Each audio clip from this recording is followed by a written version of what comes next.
Oh, di situ nggak ada. Sorry.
Oke, Bismillahirrahmanirrahim. Assalamualaikum warahmatullahi wabarakatuh.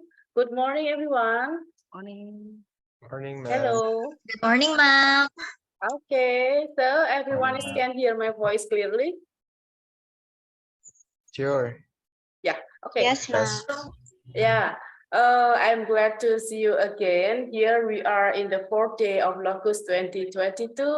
And still with me, my name is Darsiwati. If you still remember, at the first time I introduced myself as the master of ceremony at the opening ceremony. And now here with me is Miss Yeah. Wiwi, Bu Wiwi Fatmawati. She's also the moderator as the first day, right? No, the second day. The second day with Miss Miss Bella. Bella Ayu Paramita from Batik Sekar Mulyo, Lasem, Rembang. Okay, Bu Wiwi, would you Hello. please say hello to the participant here this morning? Thank you, Miss Indah. Hello, everyone. Good morning. Morning, ma'am. Yeah, how are you Good morning. today? Fine.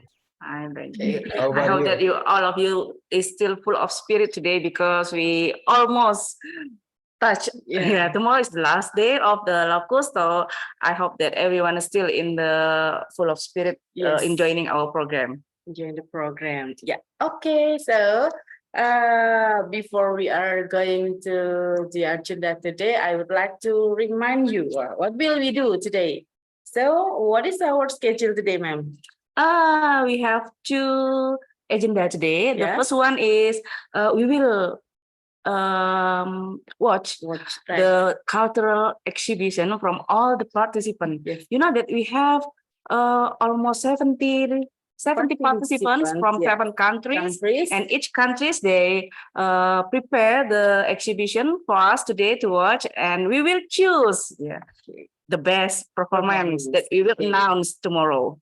Okay, and the second one? The second one will be your presentation. So tomorrow we have practice about how to use the methodology or how we say founding, the founding method that we learned yesterday in EcoPrint. You practice it and then you discuss it with your group in France. And now after the cultural exhibition, we will have presentation. Your group will present it what you have discussed yesterday. Yeah. Okay. We will listen to your presentation about EcoPrint that you have done yesterday in a group. So we will also choose the best presenter. Yeah. And we'll also the best group presenter. And we will announce it tomorrow. Okay. So before we are going to watch the cultural exhibition, ma'am, maybe you want to have Okay. Since we have this morning we have 50 participants who already joined us in this meeting Zoom, and maybe one of you would like to introduce yourself. I like to invite Miss Davi Mia Simon. Are you here, Miss? Hello. Hello, ma'am. Okay, can you open the video and your microphone. Would you like to introduce yourself so we can know more about you? Yes, ma'am. Unfortunately, I can't open my camera po. Okay, just okay. So good morning, everyone. My name is Davy Mia J. Simon, and I am from the Philippines, particularly enrolled in Mariano Marcos State University College of Teacher Education. So I'm taking up Bachelor of Secondary Education, major in Social Studies, ma'am. What teacher? Would you please, what is your major in study? Social Studies, ma'am. Social. Social. So, uh, What grade or what semester? in what semester? Oh, not what semester. In what year are you now? Third year, 1 year, or the first year, second year, third year, or in the last year of your study? I'm a third year college student, ma'am. Okay, so we hope that you will be graduate next year. Yes, ma'am. Okay, okay. Thank you, Miss Devi. And other participants. Who is I would like to invite. Let me see.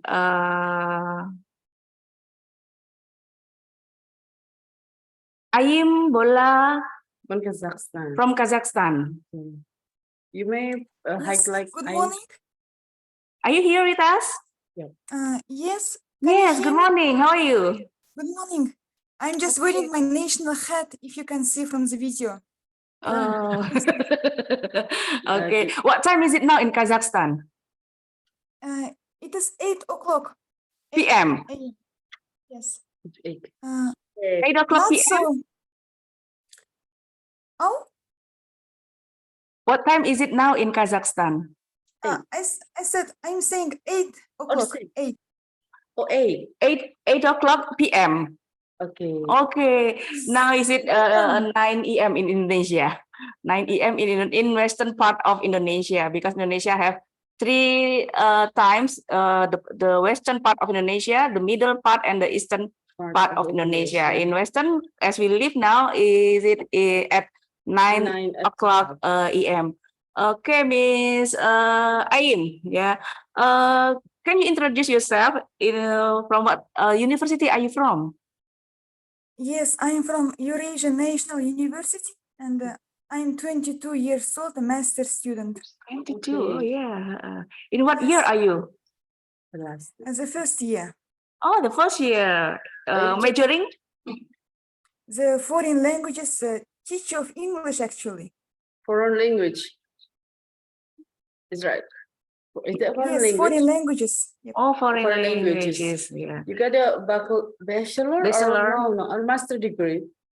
A master degree. Oh, I see. To Yeah. university. Okay. Okay, thank you. So yeah. Correct.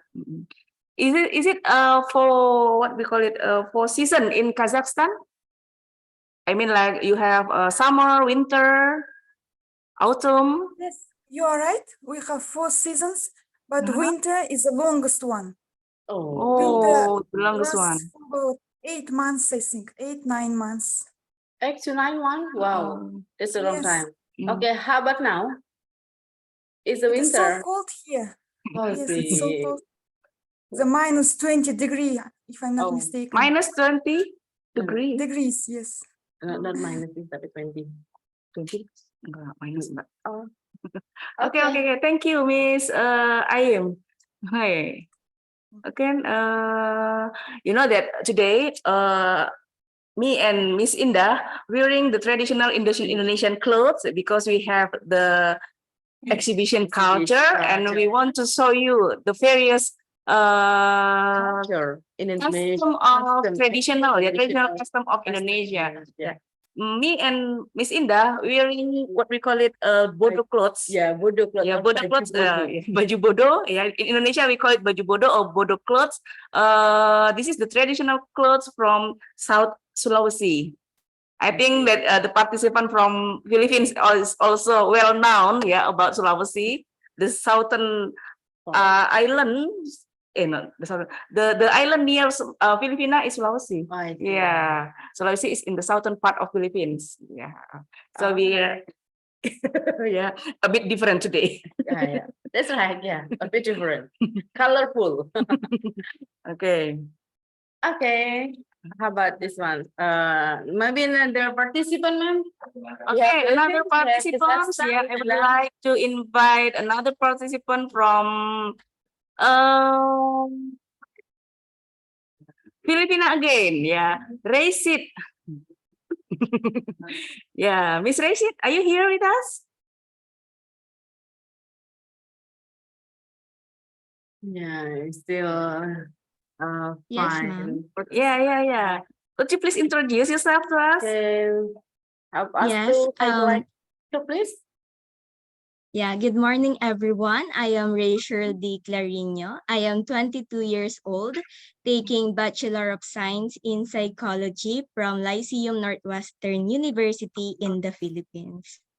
Okay. And I am pleased to be here. Oh yeah, we are too. We are very blessed to have you all here. Okay, Miss Raisit. Yeah, may I know what is your motivation when joining this program? Since you are in the Well, at psychology, first, so I I am like to ask about the motivation. Yeah, sure. At first, I am very excited because this is an international program, and I heard that this is about cultural exhibitions as well as artistic crafts. So that's my motivation in joining it. And I from the past days, I could really tell that I really enjoyed all the activities as well as the discussions, especially with the batik. Okay, thank you very much. Yeah, thank you. Hope you get a lot of beneficial from this program. At least you have more friends from other your country from this program. Okay. Thank you. Thank you, Miss Raisit. Then we have another participants from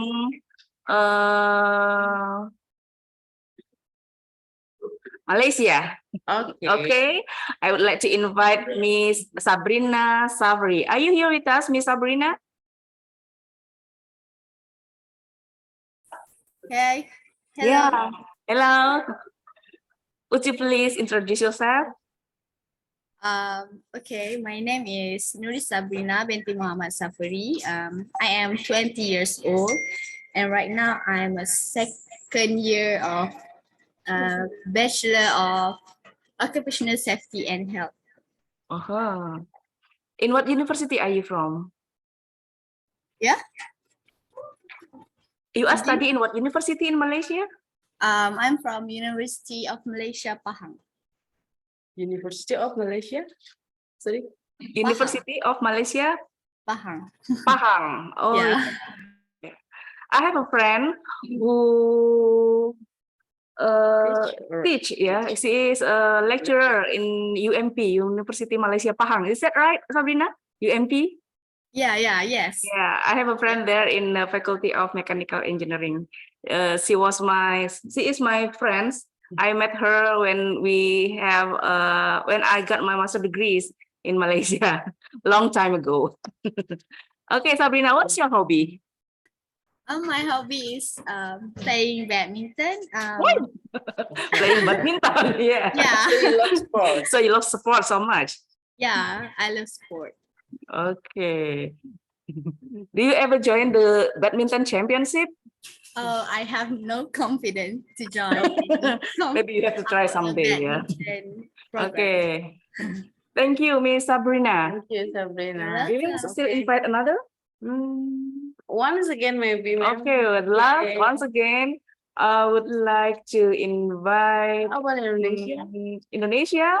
Indonesia, we have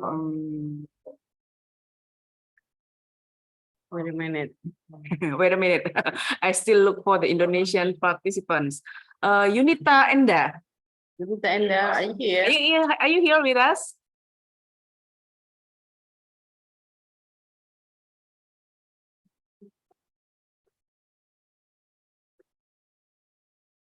Yunita.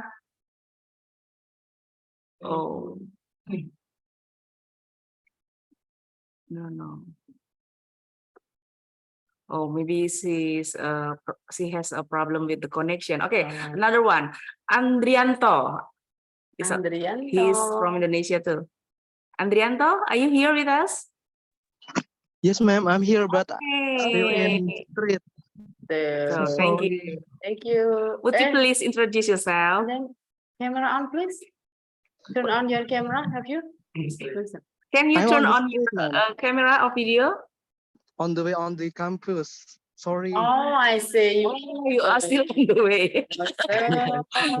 Let's Is it okay if I ask you? Is it okay if I ask you to introduce yourself? Okay, it's okay. Yeah, Oh, it's okay. Okay. it's okay, but without the camera on. Without your Okay. camera on. So after this, please have your camera on when you are arrived at campus, right? Okay, we. Okay, let me introduce myself. My name is Andrianto Kusumoibowo. I'm from Sultan Agung Islamic University. Yeah. Yeah, on the industrial technology faculty. Yes. In what department are you? Electrical, industrial, or informatics? Informatics. Informatics, engineering. What year, Andrianda? Are you in the first, second, or the third year? I'm the second. Second year. Second Yes. year. Third semester. Okay. So you are in the third semester, yeah? Yes, of course. Okay, good. Great. Okay. Yeah, thank you for joining the program, Andrianda. You're welcome. Okay. Okay, I think it's enough, ma'am. It's time for us to show or to watch the cultural exhibition. We will watch the videos that the participants have already sent to Yeah. the dream. We would like to say thank you very much for your effort to prepare the video, because I know that the time is very limited. Yeah, you have a short time to prepare the video, then you have to prepare the presentation. I think there's not enough time for you to do it all, but you try the best. To show us because why we ask you to have the cultural exhibition, we want all the participants know not only about Indonesia, but also the culture about all the participants. So we can know each other. Thank you very much for your effort. Thank you very much. Yes, that's very nice. Yeah, we are very appreciated. And then now, okay, ma'am. So actually, we have already up to now. How many videos do we have? We have 4 or 5. 4 or 5. Yeah, 4 or 5 videos. We have. Let me check. Let me check. We have 4 videos is already sent to us. Yeah, the video from Kazakhstan, from Malaysia, Philippines, and from Indonesia. Yeah, we have 4 videos, and I watched them, and it's very wonderful. Yeah, interesting. In the limited time, they can make that amazing video for us to see. Okay. Now, would you please to choose which one that we will will be shown first, and what will we do after we show the videos then? Okay. The first video that we want to watch, the first video that we want to watch is the video sent by the Philippines participants. You know that the most participants come from Philippines. Yeah, we have. It's very wonderful. Yeah. We have 70 participants, and more half than that, around 44 or 45 participants is from Philippines. Yeah, it's very amazing to have you in our program. And after we watch the video for Philippines, then we can ask. We can ask. Not only ask Miss Indah. I think that all participants can also ask about the culture of Filipinas to the participant from Filipina. Yep. Yeah. Is it okay? Hello. Hello. Is it okay? Yeah. Yeah. So maybe we can ask them, not only us, but also the other participants from other country. Can ask the participants from Filipina who made that video about the culture more. Yeah, I think it's. So actually, the video or the movie is can be a kind of compilation, or maybe you make it your own creation. It's okay. Yeah, it's okay. Yes, okay. So no matter what is it, and then just Miss Vivi said that after we show the video, after we watch the, what is it? Yeah, the movie, we will give time to all the participants to discuss, or maybe it's not to discuss, just question and answer, something like that. Yeah. Whether you want to know more about the culture in that country, okay? Yes, yes, Yeah. yes. Okay, so Please, the can we first. start? Can we start now? We will Start with show Filipina. the Philippines cultural exhibition videos.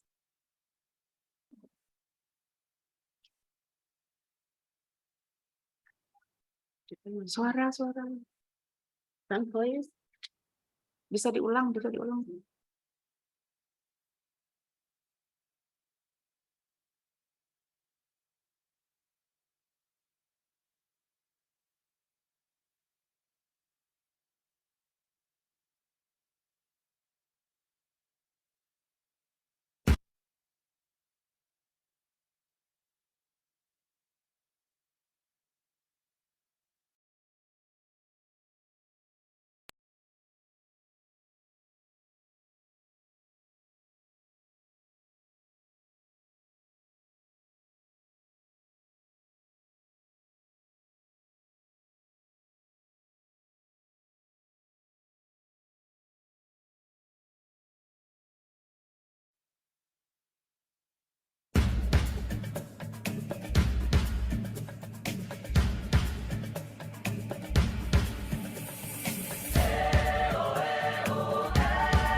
Hubarin ang takot sa iyong damdamin, ipamalas ang angking galing.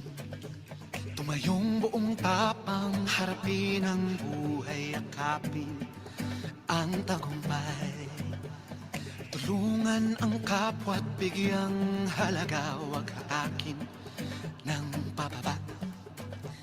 Isipin wag sana ang sarili lang, pakisama't bayanihan.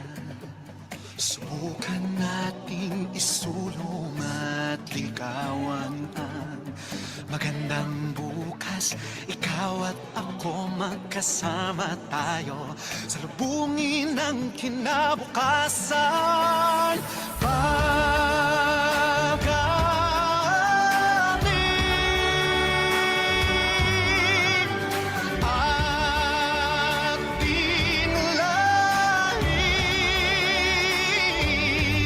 Mandirigmang Pilipino, dakila ang lahi ko.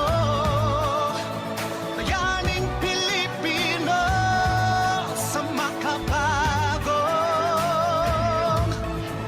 panahon.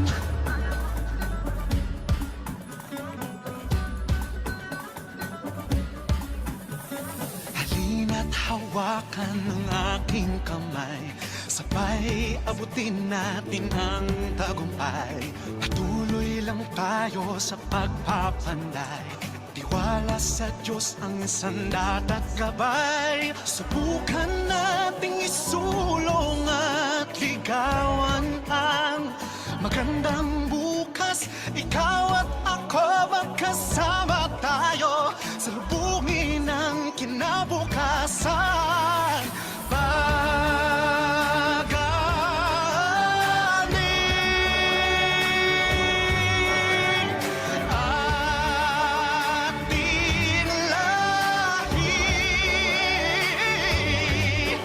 Mandirigmang Pilipino, dakila ang lahi ko.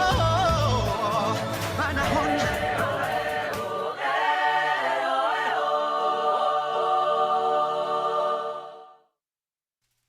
Ladies and gentlemen, let us now witness a Philippine folk dance called Teklos.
with us. May we know what the name of the dance that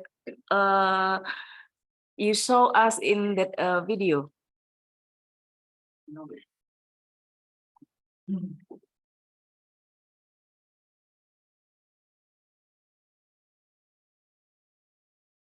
Hello? Hello? Yes, ma'am. Okay, Rasa. I very enjoy the last dance of your video. That's why I make. Well, yeah. What is the name of the dance? Tiklos po, ma'am. Tiklos, Oh, it's the name of the dance. oh, this is the traditional dance in Filipina. Yes po. Oh, I see. So, is there any question from other participants to the Philippines?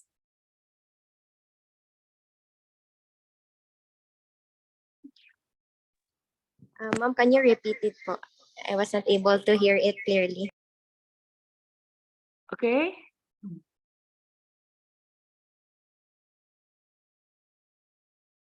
If I have a chance to visit Philippines, can you suggest me what is the most popular tourism attraction that I have to watch and visit in Philippines? I never come to Philippines before. If I have a chance to go there, can you suggest me what kind of attraction, traditional attraction that I have to watch, and what is the most interesting place in Philippines that I have to visit, and what kind of food that I have to try when I were in Filipina? Actually, ma'am, Philippines is well known for tourist spots, and one of the well-known tourist spots here in the Philippines is Boracay, Palawan. And also we also have this Enchanted River. I also visited already Enchanted River, and it really enchants me. It is really beautiful, and yes, Philippines is really rich in different beautiful tourist spots, and also we have different delicious foods. Ah, We have adobo, sinigang,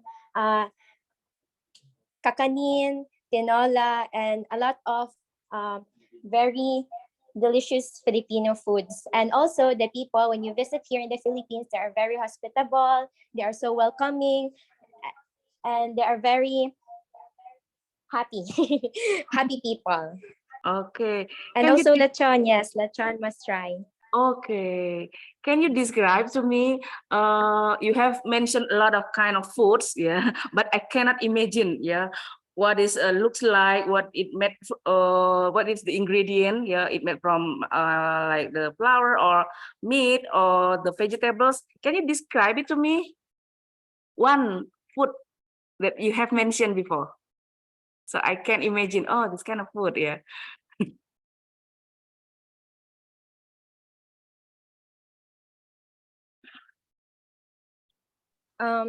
We have lechon. Lechon is I forget about it. We will just talk about adobo. Adobo is a chicken, and then it is What it made from? soy sauce. What do you call that on your country? Toyo. We have the toyo soy sauce. We put Oh, soy ketchup. sauce. Ketchup. We call it ketchup soy sauce. Soy Yeah. sauce, the black one. Yeah, the black one. Yeah. And we put little sugar on it, and also a little suka. What is suka? Vinegar rather. Vinegar And po. then a lot of Mhm. like Pepper te, pepper. Okay. We have one participant who like to ask to Wait. the Philippines contingent. Continue. Adrian. Yeah. Adrian from? Indonesia. Oh, Adrian from Indonesia. Okay, Adrian, what do you want to ask to the Philippine contingent? Oh, is the contingent book? Yeah. Because we call it per country, yeah. Okay. Adrian, I see that you raise your hand. Do you want to ask something? Oh, Adrian, Oh, Philippines, sorry. Oh, you want to Oh, add the okay. other information to us about your culture? Culture. Or you want to give more explanation? Hi, ma'am. Good morning, everyone, and to all here. I hope you can hear me loud and clear. Mhm. Yes. Hello. I just want to add to what what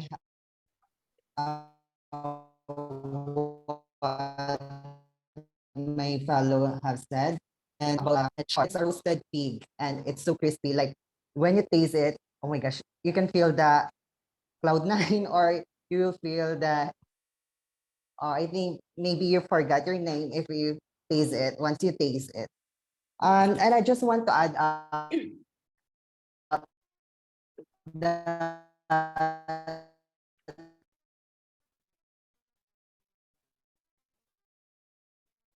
It seems that it's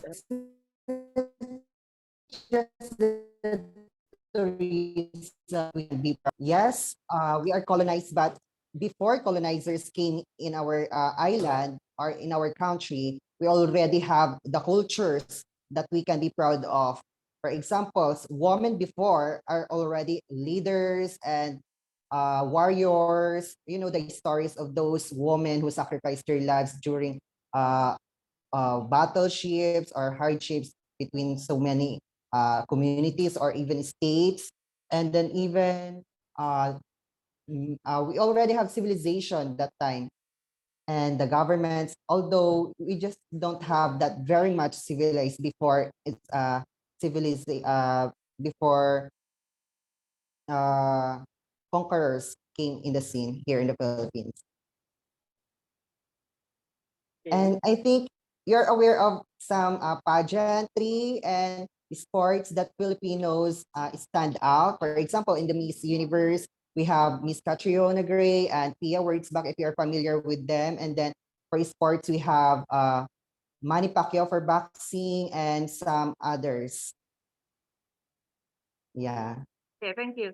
I know that Philippines have two big islands. Yeah, the most popular island in Philippines is Mindanao and Luzon. Is that right? I think it's three Three. big islands. Okay, Luzon, Mindanao, and what is the last one? Visayas. That's Oh, Visayas. Visayas. So if we will shortcut it, we call it Luz Viminda. Luz for Luzon, V for Visayas, and Mi for Mindanao. Oh, Manila is located in what island? Manila is located in Luzon Island, Oh, Luzon Island. where I am residing. Okay, yeah. Is there any differences of culture between each island?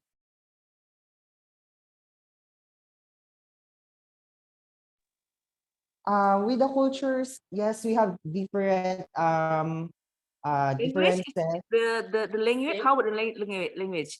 The language is the same with between among this We have island. we have so many dialects here. For example, here in Luzon, we have so many dialects here. We have Ilocano, Tagalog, Pangasinan, Tagalog. and many others. While for Visayas, there are also many dialects, Visayas, Waray, or whatsoever, and many others also in the Mindanao. Okay. Can you speak Tagalog? Yes, ma'am. What word do you want me to say? What is good morning in Tagalog? Magandang umaga. Magandang umada. Yes. Magandang umada. Kalau what if about how are you? How are you? How are you? How are you? Kumusta ka? Kumusta ka? Kumusta ka? Kumusta Kumusta ka? kayo? I see. Thank you. Thank you very much. Okay, so let's see. Maybe there's another participant who want to know about Philippines more. Okay. Wow, Philippines have more than 100 dialects, plus the commonly used language such as Tagalog and English. So, yeah. So in Philippines, what is English? English is a foreign language or maybe the second language? Second language, ma'am. Oh, this is second It can language. be considered because in universities or in schools, English. they use language as a language of instruction. Oh, I see. So, most, yeah, most of you or most Philippines speak English well. Friendly, right? yeah. That's why you can speak English friendly, because since in the It's the high English, school, yeah. the It is- instruction in the school is using in English. Yeah.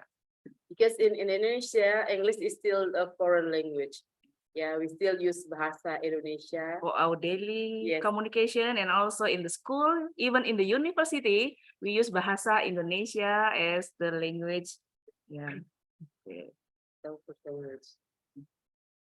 Okay. Okay. Is there any question for the participants? No? I will check the chat box. English is the second language. I see. Okay. How about let's say that what is the traditional food? Maybe have you discussed it? Yeah, Oh, I already discussed about the traditional food, and I asked her to explain the ingredients about the traditional food in Malaysia. right. Traditional food, traditional custom, and maybe what is it? A special destination place in Oh, Philippines? the most attractive Yeah, the attractive most place attractive for the place tourism. for the tourism. For the there. tourists. Palawan po, ma'am. Sorry? Palawan. Palawan. Palawan. For diving. Yeah. Yes po. I Can you dive, see. Miss Indah? I Mm, cannot. I cannot no, no, diving. no. I haven't tried yet. Yeah, diving. Palawan, yeah. Maybe it is near the Bunaken, no? Is that? Bunaken, the northern part of Sulawesi. Yeah, Palawan. If I want to go to Palawan, I will take the flight from Indonesia. I have to land it or arrival in what airport? Davao or Manila?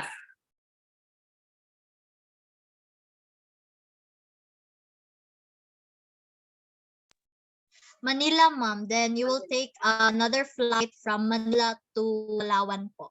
Oh, Because since there is no direct flight from international to Palawan. Oh, yes. How about what is Jalan Darat? By the land transportation. Okay. How about the land transportation? No. No, I don't think so. But you can ask. Yeah, but you can Oh, I ask. see. I Okay, never okay. been to Philippines before. Okay. How about Manila? What is the most interesting place to visit in Manila? Are you living in Manila? Mindanao po, ma'am. Davao City. But in Manila, we have Bigan, wherein you can know the historical history of the Philippines. Yeah, mostly of if we go to Philippines, the first place we have to visit is actually Manila. It's the capital Yeah. of Philippines. Okay. Do we have still a discussion about the videos, ma'am? Okay, I think enough for Okay, yep. Philippines, and we can go to our second video. videos. Yeah. Okay. The second video, maybe we would like to see the culture exhibition from Kazakhstan. Oh yeah. Okay, so ladies and gentlemen, please welcome or let's enjoy the perform from Kazakhstan.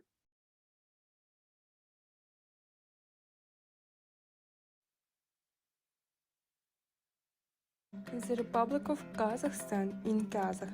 Kazakhstan Respublikası is a state in the center of Eurasia, most of which belongs to Asia and the smaller parts of Europe.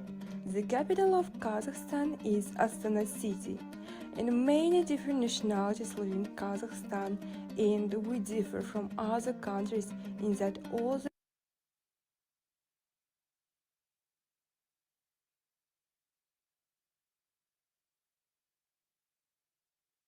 The Republic of Kazakhstan in Kazakh. Kazakhstan Respublikası is a state in the center of Eurasia, most of which belongs to Asia and the smaller parts to Europe. The capital of Kazakhstan is Astana city. And many different nationalities live in Kazakhstan, and we differ from other countries in that all the people of our country live in peace and harmony. Our Kazakhstan borders on China, Kyrgyzstan, Uzbekistan, and Turkmenistan, and also Russia. Our nature is the most beautiful in the whole world. We have fragrant flowering, green meadows, forests, high mountains, clear lakes, wide rivers, and many other things. Our motherland is rich in beautiful sights. We have everywhere on lakes, rivers, you can see beautiful rocks carried by the wind and in the form of people and animals. So welcome to Kazakhstan. Hello everyone, my name is Mirver Niyazova And my name is Ayun Bolatova. So we are participants from the Republic of Kazakhstan. So to be honest, it's honor to us being a part of such program. Yes, and to do today's task, a cultural exhibition, we came to the Kazakh National Museum, which is the biggest museum in the Central Asia. In this video, we are going to introduce you with our Kazakh nation, with our culture, with traditional clothing, and with our Kazakh youth, Kizi. And we hope that you will enjoy with our video. Kazakh national clothes, they are an integral and also an important attribute of the Kazakh culture. You know, previously it was possible to determine the person's estate and also person's status and even the person's age, like say by wearing it by clothing. Our the national costume for the woman, which was in the 20th century, which starts with the Saukili. It's like the national headdress for women, and which is decorated with colorful stones and gold. Then the actual decorations and also boots. So the materials which were used for the Kazakh national clothing, they were cotton, wool, and felt. Kazakhs most often make like the garments from hide, leather, and also fur. Here you can see, for instance, like the woman's clothing in 20th century. It's a woman's like fur coats. You know, because these materials, they were more suitable to the harsh conditions of the steppe. I'm going to introduce is a Kizi, Kazakh youth in English language. Kizi is very practical and comfortable home for nomad people. It was easily transported on the camels and on the horses because it was made by roots which was very light to carry them. Because its unusual coverage, it was moisture and dustful. It was summer outside, it was very cool inside the yurt. But when it was winter, it was very warm here. The most important, the most significant symbol of our youth is this coat. It's called shamrak. Shamrak was delivered from grandfather to the father, from father to son, and since the youth was divided into the two parts, the right part and the left part. At the right part, there were female clothing, female accessories, and different pieces of material. You can see male clothing, male weapons, arrows. Musical instruments, they play a vital role in every culture, in every nation, because you know, with music you can easily convey emotions, feelings, and even moods. Today in Kazakhstan we have approximately 50 types of musical instruments, and the first one, which one I want to introduce for you, is like the dombra. It's a traditional musical instrument with 2 strings, and the next one is shertier, and this one is kirni. You can see the whole musical instruments, they are kolkobas and kobas. And the last one is shitikin. These instruments has like the 7. So today, every family has one of these national instruments in their house. In this section of the museum, we can find different jewelries which were made by silver. Here, shashkal. Kazakh women, they have very long hair and they like to decorate their hair with such jewelries. In this section, we can see different earrings which were decorated with different stones, and they also symbolizing our culture and our national belts, because not only women but also Kazakh men, they like to decorate their clothing. These belts are made by leather, silver, and different colored stones. Belts, the symbolize of this belt was the closeness, power, and strongness of the Kazakh. So for the Kazakh, carpets have been considered as the main decoration of the home. And here you can see Sarmak, it's also the carpet of the Kazakhs, and which was made from the wool.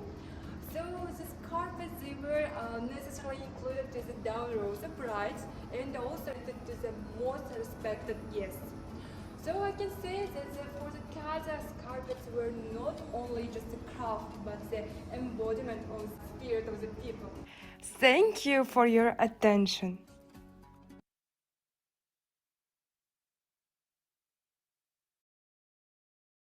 Thank you very much. Kazakhstan. Thank you very much from Kazakhstan. Thank you very much, Ayim. What a wonderful videos for all of us. Okay, so please viewing. Maybe you want to ask. Yeah, there's many Yeah, things interesting in the video, right? Yeah, I see the beautiful mountains here. What is the name of the mountains that you saw in the video? I'm sorry, I don't remember. I think it's Tianchen or in Almaty because I have never been here. Oh, Actually. it's very, yeah. One of your friends in this Zoom says that the video of the mountains have the heavenly vibes, yeah, because it's so wonderful, so beautiful, yeah. Okay. I want to mention actually the most part of the Kazakhstan is steppes. Do you know steppes where there is no mountain, there is no ocean at all? Oh, no No mountain, mountain, no no ocean. ocean.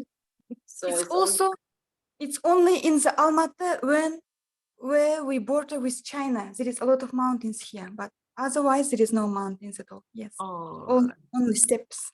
Yes. maybe the Kazakhstan is in the northern part of the world, yeah. That's why you have long winter in your country. May I know what is the capital of Kazakhstan? It is Astana, and I'm from Astana. Yeah, yes. Oh, Astana, the capital of Kazakhstan. Oh. And what is the currency of your country? The currency? It's tenge. Tenge. Yes, you're right, tenge. Tenge. In $1 US dollar, how much it is in the tenge?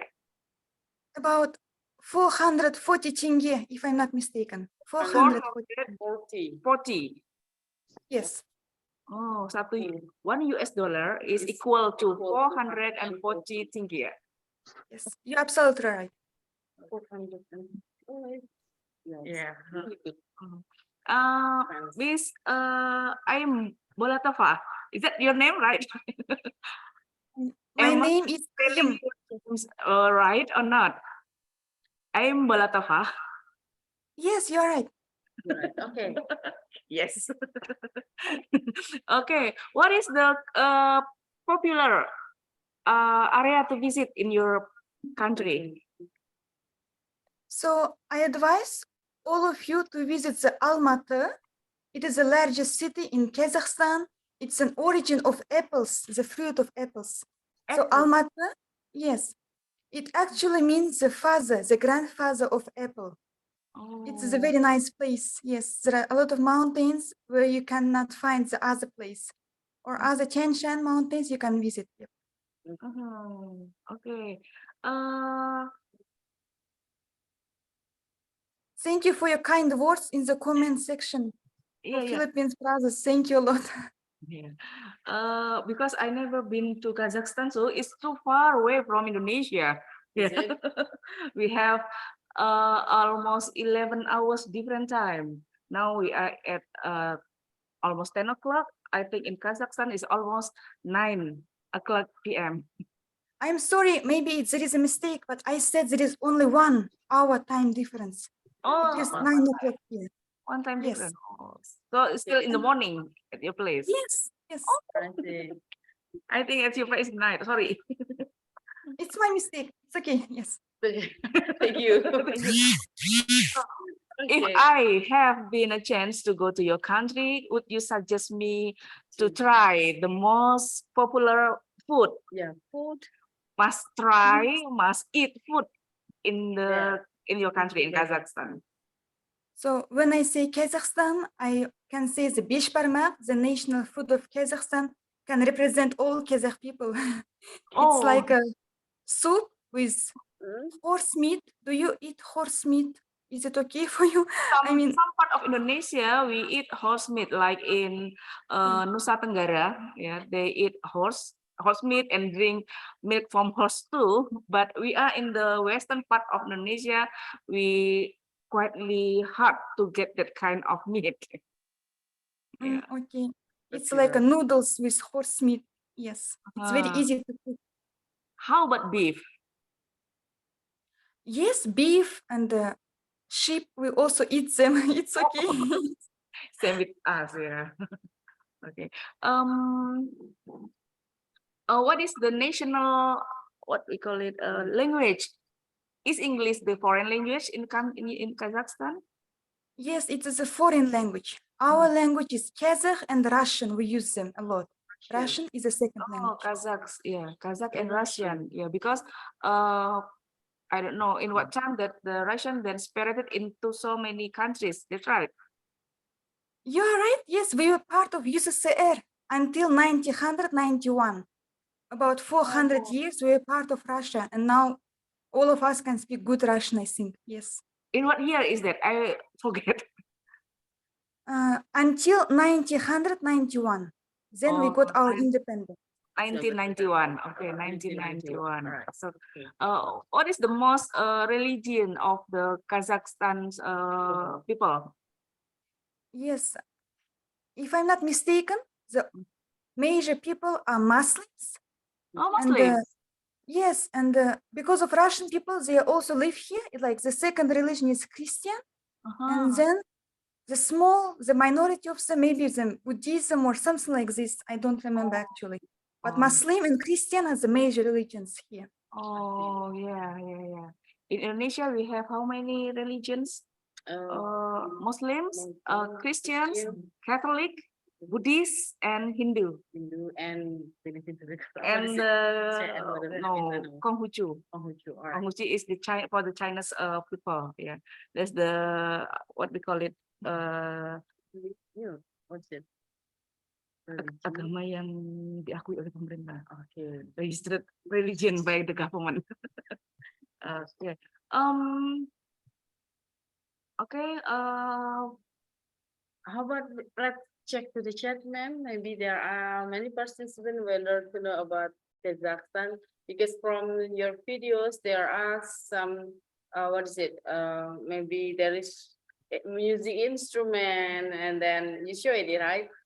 What is the traditional music instrument and there is some jewelry. There's a museum. Is that museum that they're going to show us? Yes, it is the biggest museum in the Central Asia, and there are a lot of artifacts. There are more, but that was the only section where we could make a video. They let us to do a video. That's why it was a small part of the museum. Yep. They go to the museum to take the the picture. Are you live in Astana or in other cities of Kazakhstan? Please, could you repeat, please? Do you live in Astana, the capital city of Kazakhstan, or do you live in other cities? Yes, it was filmed in Astana because we are from Astana. Yes. Oh, so the museum that you saw us in the video is in Astana. Yeah, it's near my house actually. Yes. Oh yeah. Is it the That's so National Museum of Kazakhstan? Yes, The there National. are so many. Yes. Oh, so because when you saw the video, we watch it, and I think that wow, this is the traditional clothes of Kazakhstan. This is the traditional music instrument. This is the belt. This is everything that about your culture. You saw us in the museum. You choose the best and the right place to show us about the culture of Kazakhstan's. I am. Yeah, it's very interesting. And I would like to say thank you, yeah, for your effort to show us about the culture of your country. I also want to thank you for today's task because even I'm a Kazakh, I also learned a lot of things about my tradition, about my culture. Because when you want to do a video, like you want to show the best part of your country, and we were very amazed. Thank you for Locust 2022. Okay, thank you. Okay, Miss Aim Balatova, we have one question for your friends from Philippines. Ponciano apa? Yeah. Can Miss Bolatova explain the meaning of her attire in the video? Can you explain about the attire, the clothes that you wear, the headpiece that you wear in your video? Can you explain it to your friends in this forum? Okay, yes, thank you. Thank you for the question. Very nice question. So maybe as you noticed it, we use usually white, red, and golden colors for our clothes. Both men and women like to wear very nice clothes from the ancient years. I can show you my takia if you would like this one. Oh yeah, that's you wear, yeah, the Yes. hat, yeah, yes. People of all ages wear takia because we use it to cover our hair because we were Muslim and we are Muslim now, of course. And yes, I like that our clothes, they look like innocent. Maybe you understand me. Like they cover all of our part of the body and they look beautiful. But we don't do print as batik. We just sew the ornaments on our clothes. We just put the beads, like something like this, and we sew, but we don't do ornaments actually. Yes, we just sew them. Oh yeah. Does it made from usual fabrics, or most of the clothes in your country in Kazakhstan made from the animal skin? Because the weather there in your place is so cold. Yeah, I think that if you wear the usual clothes like Indonesia, we will very cold. Yes, you're absolutely right. We usually use it cotton, but also we use like fox fur or even wolf's fur or other types of fur to do the clothing. Yes, we use it. Fur, yeah, bulu binatang. Okay. Okay, thank you, Miss Aim. We have another question for you. Yeah, it's from Indonesia, Andi Muhammad. Yeah. Hello, Mas Andi. Hello, ma'am. Yeah. Would you like to ask some question to Miss Aim Bolatova? I just wanna ask a question for Bolatova about when I see early on the video when the capital of Kazakhstan, it's so modern, but in the video I'm Bolatova explain the traditional unique house in Kazakhstan. And my question is, there is still exists people in Kazakhstan use the traditional house in maybe in different side of Kazakhstan or in rural village. That is my question. Thank you. Thank you. And the last, the moderator use my ethnicity wear like me from South Sulawesi. It's called Tondoro, but the couple is like Songkorcha actually, but didn't fit with my head, so I use this. Thank you. Okay, that's my question. Thank you, Mr. Andi. Okay, Miss Aim Bolatova, can you get the question from Andi Muhammad? Yes, thank you for that amazing, very nice question. And I want to answer that yes, we still use such kind of houses. We call it the yurt, English yurt. Wait, I'm sorry, Kazakh yurt. The Kazakh yurt and the key is E because they are very easily to transport and we still use them in small villages. People use them. Yes, I'm sorry. Okay, thank you. Thank you, Miss Aim Bolatova. The next question, yeah, still next question. Yeah, because your video is very interesting. The next question comes from Philippines. Yeah, Miss PB. Hello, Miss PB. Hello, ma'am. So I have a question for Miss Bolatova. So when I am traveling outside of the country, I really first wants to know the culture and the foods of the particular country that I am into. So in Kazakhstan, so as I watched the video, I was quite interested in their instruments, the instruments that was mentioned in the video. So do you have any recommendations or perhaps um places that you'll suggest that we go to, for example, learn the traditional cuisines, or perhaps another museum to showcase your antique things? Okay. Yes, Thank you, thank you Miss for your Phoebe. Okay. Okay. Please explain, Miss Balatova, about the antique and instrument music. Yeah. It's okay. yes, thank you for your nice questions. Very nice questions. I want to say yes. Playing the dombra instrument, learning it is a mandatory at the secondary school in our country. Actually, like each children, they learn how to play dombra at school. About for foreigners, we also have some classes.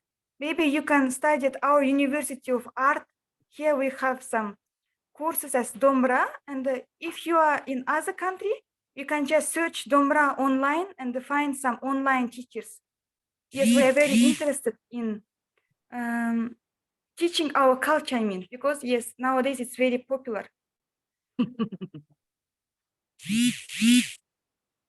Thank you so much for the response, Miss. Thank you.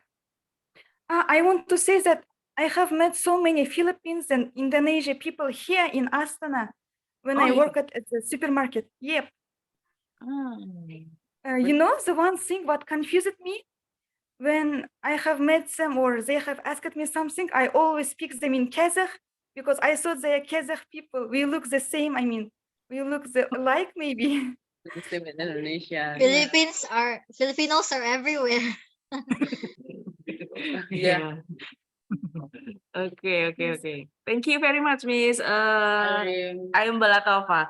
And then next we can go to the third video, Miss Indah. Malaysia.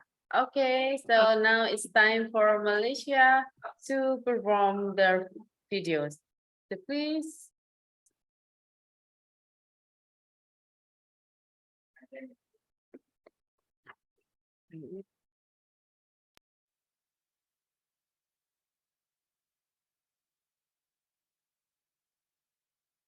Hi everyone, my name is Zhonghui Yin and you can address me as Yin. So based on my outfit, do you know where I'm from? Yes, you guessed it correct. I'm from Malaysia. Hi and Assalamualaikum. My name is Nuri Sabrina binti Muhammad Safari and I am from Malaysia. Hi and Assalamualaikum. My name is Masita binti Mahram and I am from Malaysia. Do you know, Malaysia actually rich in cultural heritage that needs to be maintained until the future generation. So, in this video, you will know about 7 types of dance based on race in Malaysia. For Malay dance, we have 3 types of dance, which is Zapin, Joget and Inang. Zapin originated from a dance tradition in the Hadramaut region in Yemen and was introduced to the Malay archipelago in the 14th century. In the past, Zapin dancers were predominantly male. Today, however, it is not uncommon to see both male and female Zapin dancers take the stage and perform together. For the second dance is Joget. Joget is a traditional Malay dance that originated in Malacca. It was influenced by the Portuguese dance of Branyo, which is believed to have been spread to Malacca during the spice trade. In Malacca, it is better known as Chacuncha. The third Malay dance is Inang. The Inang dance style was associated with the dance movement of Inang. Inang means maid, which originated during the period of Sultan Malacca. The song was said to have been composed by the order of Sultan Mahmud Shah, possibly as a lullaby to help him sleep. The next one is from Indian culture. Indian culture have Bharatanatyam dance. Bharatanatyam is a dance of Tamil Nadu in southern India. It traces its origins back to the Natya Shastra, an ancient treatise on theatre written by the mighty priest Bharata. Originally a temple dance for women, Bharatanatyam often is used to express Hindu religious stories and devotions. Next is Chinese culture. Chinese culture has Chinese fan dance. The Chinese fan dance is performed in celebration of Chinese culture. It represents beauty, grace, and delicacy according to the Chinese Educational Development Project, and it also expresses feelings of joy. Last but not least, Malaysia also have the Ngajat dance. The Ngajat dance is from Sarawak. The Ngajat dance is believed to have been performed by warriors on their return from battles. This dance is now performed to celebrate the most important harvest festival called Gawai, to welcome important guests to their longhouses and so on. The last one is Sumazau dance from Sabah. The duration and rhythm of Sumazau varies by region and country.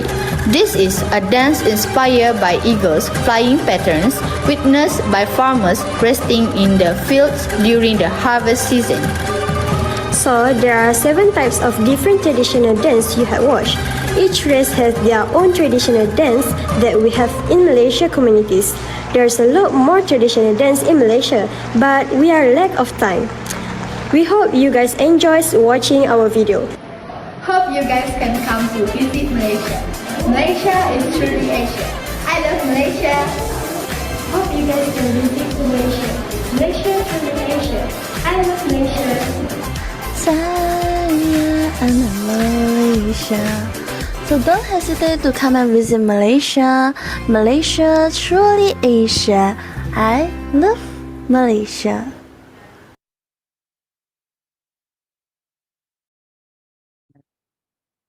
Truly Asia. Okay, Malaysia is truly Asia. Okay, thank you very much for the videos from Malaysia. And now, so it's time for us to discuss about the video. Okay, ma'am. Okay, we It's your have, yeah, turn. I will check the chat box. Is there any question from the participants? Yeah. Okay, Malaysia truly Asia.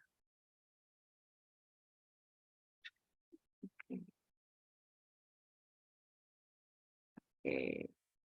It is quite fascinating that many different cultures are evident in Malaysia. What a diverse country. Okay. How many participants that we have from Malaysia? Malaysia, we have 4, yeah, four Yeah. person, yeah, 4 participants from Malaysia. Okay. Do you live in Kuala Lumpur? I'm from Johor, but I'm study at Pahang. Same Oh, goes to from like Johor. Sabrina. I used to live in Johor Bahru. Johor Bahru. Yeah, I used to live in that city for 2 years. Oh, hi. Yeah, because I take my master degree in University Technology Malaysia. So long time ago. Okay, Mas Indah, do you have any question? No, I will ask them. Yeah, you may ask them. Okay, So we that I know have that to- Malaysia has 2 parts. Yeah, the western part we call it Semenanjung. Is that right? Yeah, yes, right. Semenanjung, and the western part in northern part of Kalimantan. Yeah. Yeah. Yeah. Is there any differences culture between these 2 areas? These 2 what we call it? What's it, region? Region? Yes, it is different culture. Like in Semenanjung, because usually in Semenanjung we can see people in Chinese, Indian, and Malay only. But in Sarawak and Sabah, it just many people Chinese and Indian is not so many at the Sabah and Sarawak. So the most is the Malay. The Iban and Kadazan, I think. what you can say. Or you can say in your own language in bahasa. What is you call the people in the Sabah and Sarawak? Oh, like I said just now, even I can say, but kat Sarawak pun, dekat Sarawak pun still ada juga Chinese, but not more of them lah. Okay. Do you use the same language between the people who lives in Semenanjung and who lives in the Sabah and Sarawak? No, we No? use different language. Yes, because we have many dialect. Oh. Same language but different dialect. Oh, Also same. in Semenanjung, also like that. We use same language but different dialect. Okay. English. Yeah. English different dialect. No. In Malaysia, there are three big race, yeah, Malay, Chinese, and Indian. Yeah, India. So each of the people from this race spoken different language. Is that right? Yes. Oh, But so- normally we if they talk to us, they will talk in Malay lah. Oh, so how do you communicate to each other from different race? For example, if you have friends from China or from India, what language do you use to communicate? Malay or English? Sometimes we use Malay and sometimes we use English. But mostly we use Malay. Okay. Our nation. Okay. Can you tell us what is the most popular tourism area in Malaysia? I think Langkawi at Kedah. Kedah. What is the most interesting place in Kedah?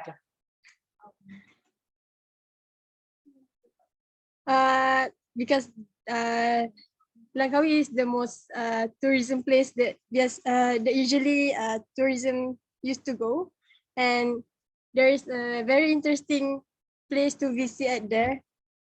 But me I haven't get to go there. How about if I ask my friend to visit Malaysia? Of course, firstly we have to go to Kuala Lumpur, yeah. Then after that, they suggest us to go to Langkawi. I never been to Langkawi before, never been, but I hope someday I will. I have a chance to visit there. Is that Langkawi is a big place for tourism? Yeah, it's quite a big place for tourism in there. Yeah, is it far from Kuala Lumpur? A bit far because we have to. You can take a flight also. Oh, flight. Cannot by driving a car. Cannot. Driving car. Maybe it's not. It takes time, yeah. Yeah, because Langkawi is pulau. Oh, yeah. Langkawi is island. Yeah, it's island. Outside the Semenanjung. Yes. In the northern part of the Semenanjung. Northern part. Yeah. Okay. Yeah. How about the food?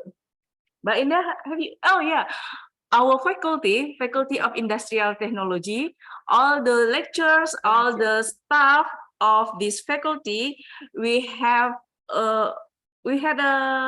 to Malaysia. We went to Malaysia in 2019, yeah, 219 before COVID. Yeah, before COVID has attacked the universe. Yeah, Alhamdulillah, we already visit Malaysia for What is it? What we call it? Jalan-jalan. Oh, Yeah, jalan-jalan. Yeah. 60 people. Yeah, 60%. We went there. We go to Genting Highland. Genting Highland there to Dataran Merdeka. Yeah. What else? Batu Caves, yeah. Batu Caves, Dataran Merdeka, Genting Highland. What else, Mbak Indah? And we stay in Bukit Bintang. Yeah. Do you know Bukit Bintang? Yes. in Yeah, Kuala Lumpur, right? we stay in a hotel in that area. Yeah, before the COVID has landed in our planet. Yeah, lucky us. Yeah, but I think that the culture of Malaysia is quite the same with some part of Indonesia, especially from Riau, Melayu. Yeah, Yes. yeah. The food is also almost Almost the same. in the different taste. Yeah, almost in the different taste. But your friend from Filipina and Kazakhstan maybe don't know, so you can explain if they have no, if they have a chance to visit Malaysia, to visit your place. What kind of food that you suggest them to try? I suggest to try laksa Penang, I think. Laksa Penang, laksa, yeah. Yes. Laksa Penang. Every part of the country in Malaysia, they have a different laksa, yeah, Masita? Yes. Yeah, Yes. Johor has their own laksa, Penang has their own laksa. So Yeah. what is difference? What is special from it? The taste or the ingredient? The ingredient or what? What make it difference? Both the taste and the ingredients, because for laksa Johor we use the noodles, we use the spaghetti mean, and for laksa Penang we have to use a flour and do the mee. So the texture of the noodle for laksa Penang is more smooth, more soft. Yeah. I see. And for the what you call kuah, the kuah of the laksa for Johor is more like curry taste, and for Penang more like fish and a bit sour. Oh, a bit sour. Sour. Sour and spicy bit. Okay. What else? How about the language in the school? Do you use Malay or English? Usually we use Malay. Malay is the first language in our school. So in the school, you use Malay. How about in the university? Is also Malay or English? English, but there is sometimes we are mixed Malay and English. Oh, yes, yeah, because people in Malaysia can speak English smoothly rather than us in Indonesia because we use bahasa Indonesia all the time. Okay, let's check. Let's check. Miss Aim Bolatova said, it is her dreams to visit Malaysia. Okay, Miss Bolatova, if you have a chance to visit Malaysia, please also come to Indonesia and come to Semarang and let me know. I will take you to the most in Semarang and Central Java. If you know Borobudur, yeah, one of the UNESCO heritage, it is located in Central Java. Yeah, it's near to Semarang. It's quite near to Semarang. It's around 2 hours by car to go there. Yeah. Okay, there's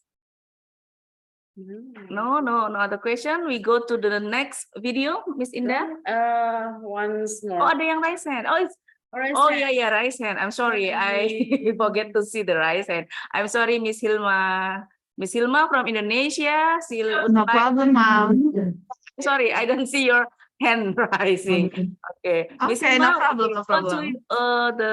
Go to Masita for your question. Yes. I really enjoyed the video. Halo Marsita. Hi Ilma. I watch Upin Ipin cartoon. Do you know this cartoon? Oh yeah. Upin Ipin is very famous in Indonesia. The most famous character in Indonesia is Upin and Ipin, and also Kak Ros. Yes. Upin Ipin cartoon. Well, there the house are in the form of steel house. Is the original like that or not?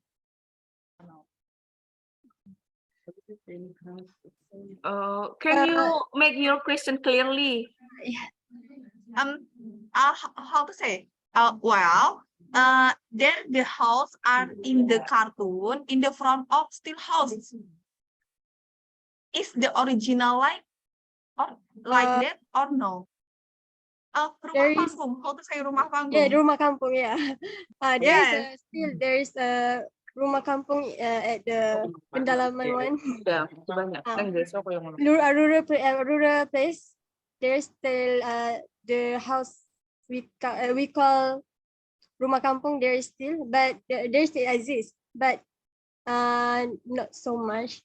But for the UPP one, if you say based on the it just in the story for the UPP. The real one in the in our country, there's no, I think.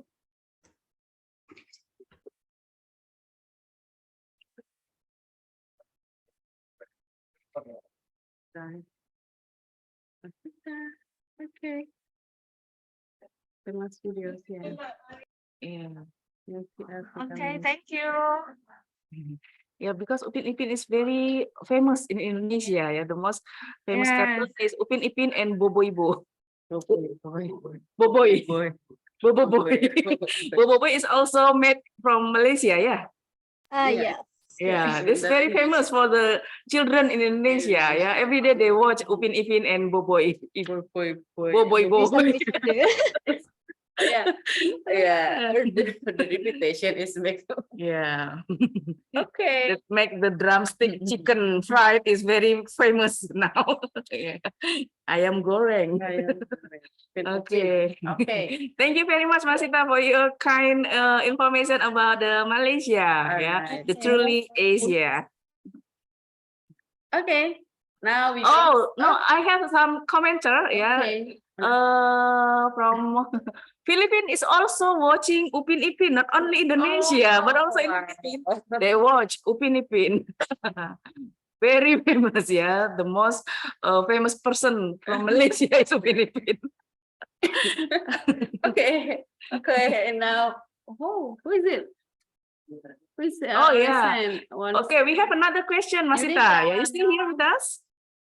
Yes, I'm still. Okay, yeah. We have another question from Yunita Endah from Indonesia. Okay, Yunita. I want to ask I have heard that each of Malaysia sultans create their own literacy tradition.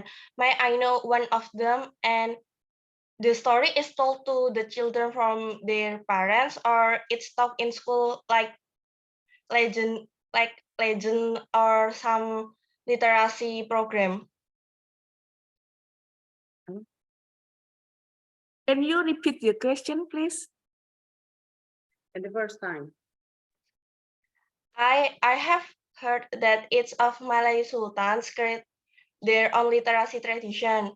May I know one of them, and is the story is told to the children or it's taught in school? Did you get the question? Did you get the question? Okay. This is the story about Sultan. Yeah. Do you mean that okay, about the Sultan is teaching in the school like that? Yes. Yes, we have in our sejarah subject. History. I think that Malaysia is consists of several what we call it countries. Yes, Masita? Yes. Yeah, how many countries in Malaysia? Oh, not countries, state. Yeah, state. Sorry, Yeah, not country, but state. Yeah, Yeah, I'm we sorry, have- not country, but state. Yeah, there's a lot of yeah. state in Malaysia. How many states they are in Malaysia? 14. 14 states. Each state is under what we call it? Kingdom, sultan, just like that. Not Each state has sultan, except for Malacca. And some more. I don't remember. Okay. So this is differences between the what we call it, the government and the sultan or sultanah for each state. For sultan or sultana, we will have a democration a system, which is each sultan, sultan from each state will take over, take 10 for 5 years To lead to become the Agung state. in Malaysia. I see. Okay. Okay. Okay, I think it is enough for the. Thank you, Masita. Yeah. For the Malaysia culture. Yeah. Okay. Then we go to the next video. The next video is the last video. Yeah. From Indonesia. Bangladesh. Bangladesh. We have Bangladesh. Oh, okay. Yeah, we have Okay. Bangladesh. Yeah. From Bangladesh, please. Yeah. So, ladies and gentlemen, all participants, let's watch and enjoy the Bangladesh video. Yeah, we have 5 participants from Bangladesh. Yeah, and they already sent the video. So we will watch the culture exhibition from Bangladesh.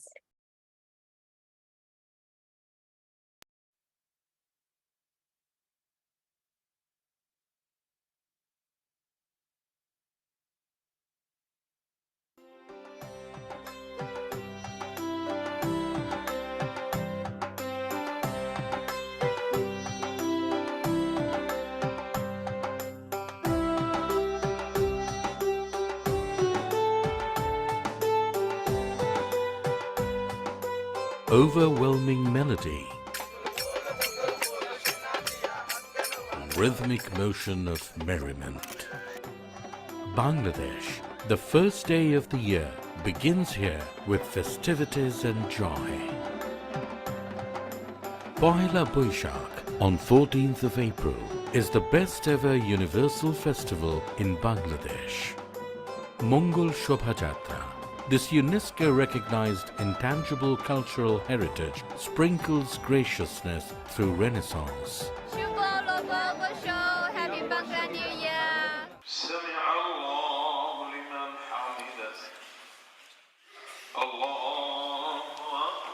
Eid al-Fitr on the first day of Arabic month Shawwal and Eid al-Adha on the 10th Zilhajj. The two main festivals of the majority Muslims embrace the bond of brotherhood, spread the pleasure of peace.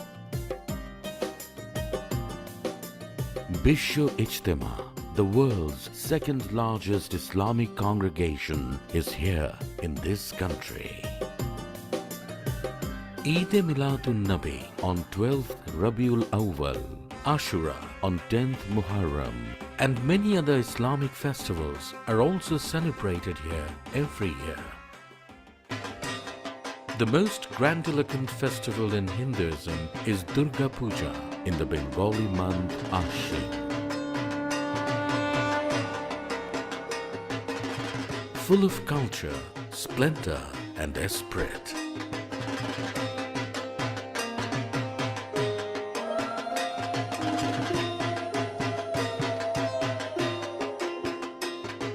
In the Bengali month of Chaitra, millions of devotees from different corners of Bangladesh and India come to this holy place, Langulband.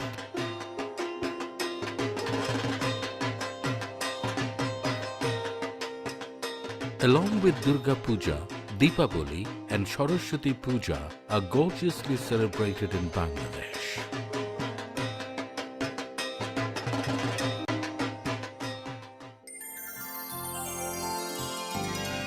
The Christmas Day on the 25th of December and other festivals of the Christian community reveal the peace of fraternity and happiness of harmony.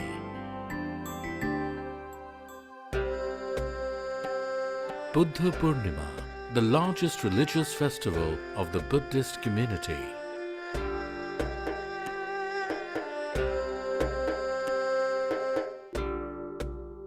Kothin Chibordan, the festival of making wares for Buddhist monks.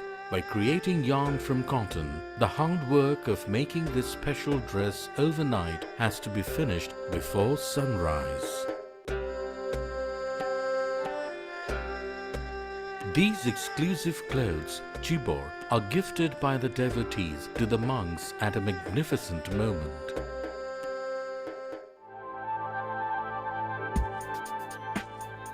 Probarona Purnima, the second largest festival of the Buddhist community. At the end of the day, this festival erases all the darkness by its blissful lights.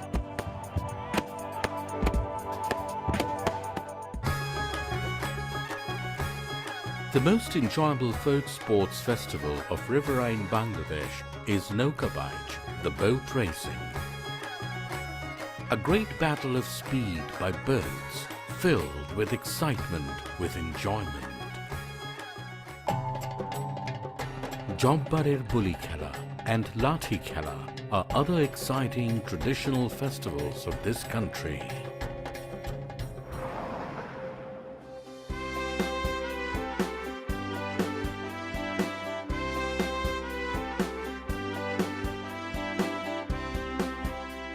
In commemoration of the formation of an independent state, Bangladesh, the Independence Day is celebrated on the 26th of March and the Victory Day on the 16th of December.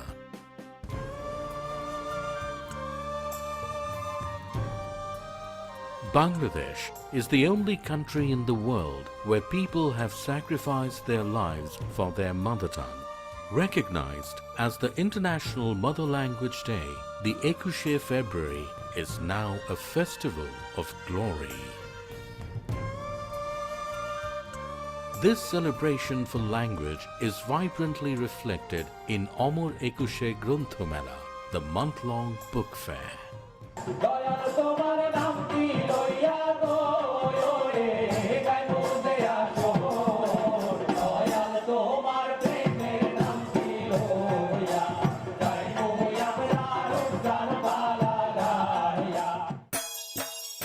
Shakrine or Kite Festival, the most delightful traditional event of Old Dhaka city in Posh Sankranti, on the last day of the Bengali month, Posh.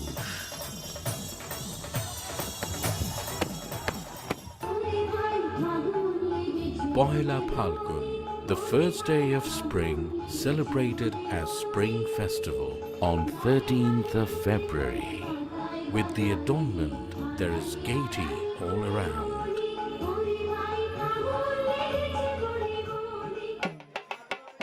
In the Bengali month Phalgun and Kartik, there is the vivid Baul festival at Phokir Lalon Shai's shrine. The UNESCO-recognized World Heritage Baul song enlivens the mysticism here into everyone.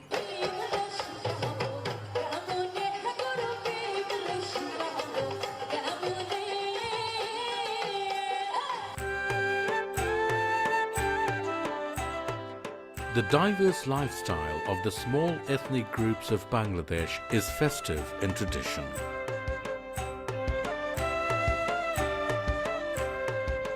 From the hilly region to the plainlands, the rejoicing of ethnic festivals is sprinkled all around the country.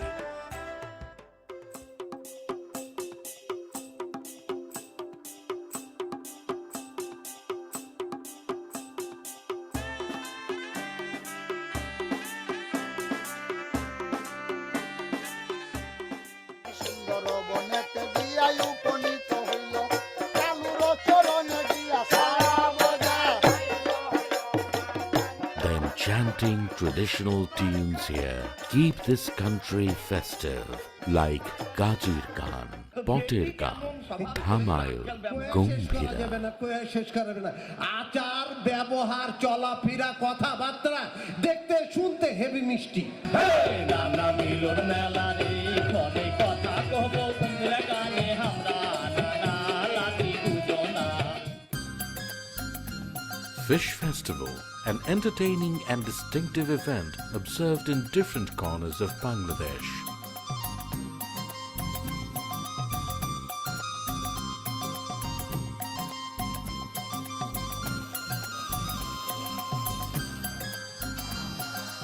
Rural fairs here and there, everywhere, throughout the year.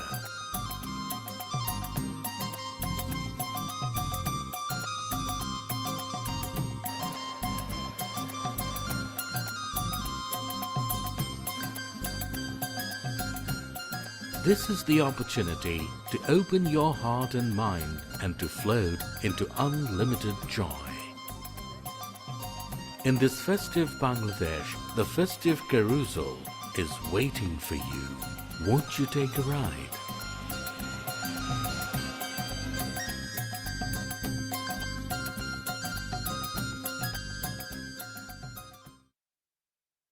Oh.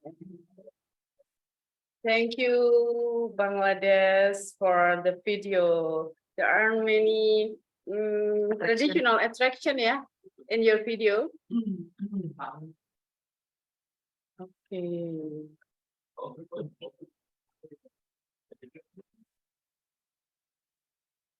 Wait a second. Okay. Okay, now here we are again. Okay. Thank you, Bangladesh. Okay, for an interesting videos. You have The traditional attraction, yeah, a yeah, lot of there are many traditional traditional attraction. Yeah. Very Festival. colorful. Yeah, Very there are many colorful. festival and colorful. Okay, presentation. So, we please maybe you want to Yeah. ask something Okay. to a common. Wow, there's so much interesting in the Bangladesh culture exhibition. Yeah. Yunita Endah said that I want to try Bangladesh cuisine. Yeah. What's it? Cuisine. Yeah. Oh, Yunita asked in the chat book. Yeah, the food from Bangladesh. Okay, Bangladesh contingent. We go to Bangladesh contingent. Yeah. One or some of you want to give response. Yeah, there's a lot of festival in Bangladesh, very colorful. And because Endah asked about the food of Bangladesh, can you explain what is the most favorite food, the most popular food from Bangladesh? Please. Hello. Is there any of you from Bangladesh would like to explain?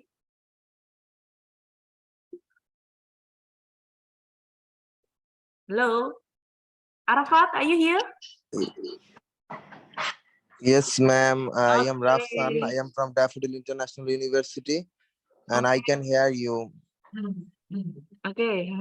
Can you tell us about the most favorite food from Bangladesh that we have to try in Bangladesh? I think the most popular food in Bangladesh, we called it fuska, which is street food and which is famous in Bangladesh, and we and the other countries know that the fuska is something kind of represent who Bangladeshi street food, and it is so much spicy, and which is made by flours, corn flours, then many kinds of ingredient flavors, which is made by spicy, which is called bhorta, right? Bhorta, salad, and shower, some kind of shower water, which is made, and we called it fuska. Fuska. Okay, so most of the most favorite most food in Bangladesh are spicy. Yes, all the foods are spicy because Bangladeshis are most probably we eat rice and fish on our maximum time, rice and fish. So this is our national. We can't talk national, but we call it mache bhate Bangali, something kind of. Bhate Bangal. Ji, mache bhate Bangali. Mache bhate Bangal, the national cuisine from Bangladesh. No. We have a like a poet, poetry that we call it mache bhate Bangali. That means mache means fish, Fish. Then bhate means rice. Rice. And mase bhate Bangali. We eat fish and rice much time. Okay. So fish and rice is your daily. Yes, and in especially food. on the Bengali year festival, the first day of Bengali year, the Pohela Boishak, we eat, wet rice, panta bhat and ilish mach, hilsha fish. So fish. And this is our traditional. This is our traditional food. Oh. On Pohela Boishak, the Bengali anniversary, the Bengali year anniversary, the first day of Bengali year, we call it Pohela Boishak. Oh. Okay, I see. So we can find that kind of food easily in the, like, what we call it, a street food. In Bangladesh. Yes, ma'am, but lots of cuisine in Bangladesh, but many when you travel in Bangladesh, you saw lots of street foods are the several areas, the limited areas, the societies, everywhere street food market is always there. And by the way, but the quality is not so good, but the Bengali peoples, everyone go there, eat street foods, and trying it.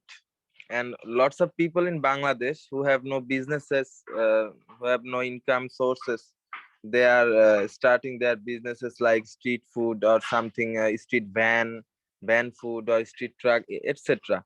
They are just trying. Yeah. And this is why in Bangladesh street foods are so much famous. Oh, Because I the price of the food is so so cheap. That's why. Oh, yeah. How so many? cheap. What the currency? Daka. What's your currency? What's your currency? We call it taka. Daka. How much is it in Daka? I can explain you in dollars way. $1 dollars. Okay. means Bangladeshi 100 taka. One Right US now. dollar equal to $1, $1 US means 105 or 100 taka in Bangladeshi. Oh, one US dollar equal to 105 Daka. So Yes, how in much the Bangladesh. price of the street food? The price range in for the street food that you said that the price Maybe is you can buy a burger on 40 taka. 40 you can taka? buy a chicken burger on, or if it so much high, then you can buy it 60 taka or 70 taka in street food. But you can buy a pizza from a street shop from 100 taka. 100 taka. Yeah, that's quite cheap. Then Yeah. then there is a traditional food, we call it chotpoti, halim, halim, which is made by yes, we use it beef. Okay. The cooking ingredients includes beef, and with beef they offer us just 30 taka plate, per plate or 30 taka. Yeah. Because the food is very affordable. so Yeah, much. the price is very affordable for tourists to try. Yes. The food And it's a kind of price is so much cheap. That's why industry. everyone afford this. Okay, and how about the tourism attraction or the tourism area? If we go to your country, if you go to Bangladesh, what kind of place that you want us today to see? The most I think, ma'am, favorite. in my country, Bangladesh, we have several types of tourist areas, that likes of Kuakata Sea Beach, the Cox's Bazar Sea Beach, the longest, what is called, the deepest sea in the world, the Kuakata Sea Beach. Then you can travel Bandarbon, the hills of Bangladesh, which is by the border sides of Bangladesh. You can visit our national museums, Bangabandhu Military Museum, which is very famous and very renowned in Bangladesh and also in Asia. Okay. Military museum, right? Yes, Bangladesh Bangabandhu Military Museum. And ma'am, you can also visit our your national zoo, which is fully decorated in a new way, and also it's you will enjoy it if you visit there. Okay. There is a district in Bangladesh, ma'am. There are 8 city district in now Bangladesh, but you can Chittagong city, ma'am. Chittagong city, Chattogram. We Bangladeshi call it Chattogram, but in English this is Chittagong. So if you visit Bangladesh ever, you 100% you will also you need to visit Chittagong. Then you can feel the true environment of Bangladesh, which is so much what we call it. I'm sorry because I'm not so good in English, but I am trying my best. Yes, yes, it's okay.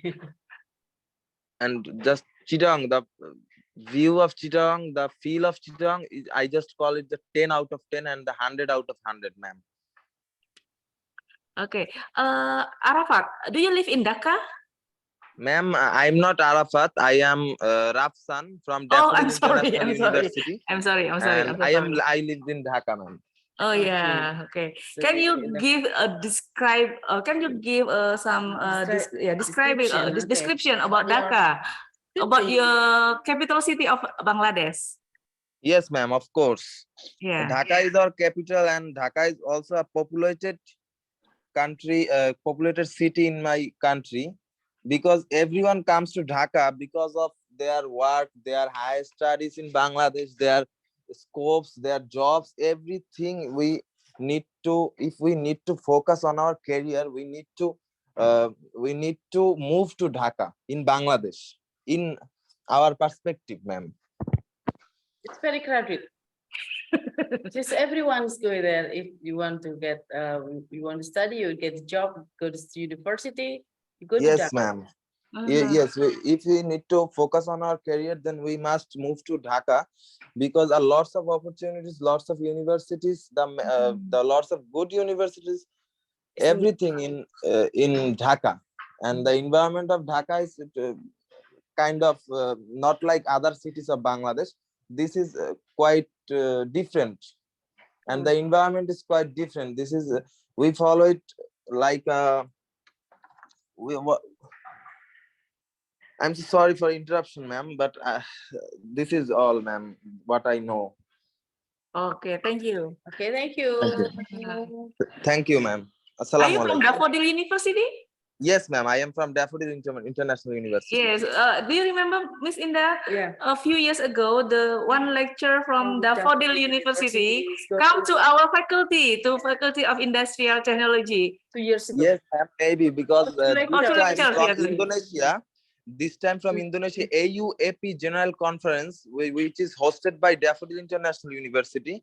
Then some Indonesian guest, a ma'am who is a of Indonesian University, who come to my university, visit my university, and also join the AUAP General Conference.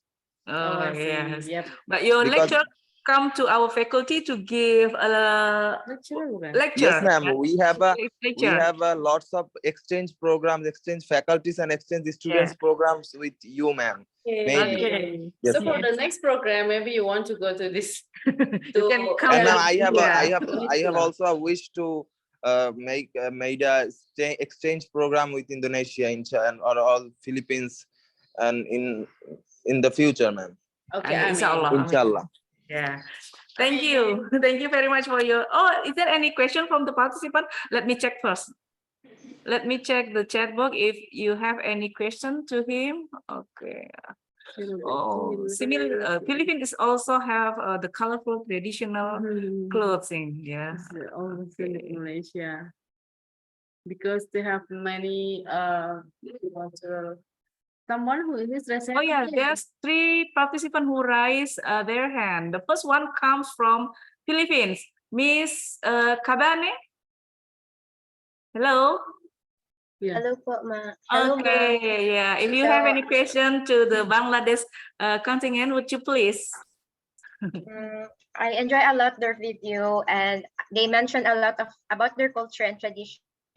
My question for them is that for them, what is the most interesting culture and traditions that they have in their country that is up until now existing?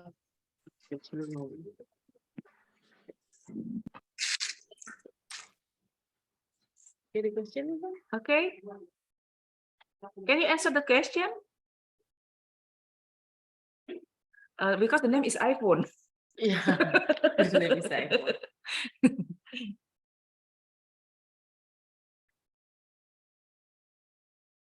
Okay,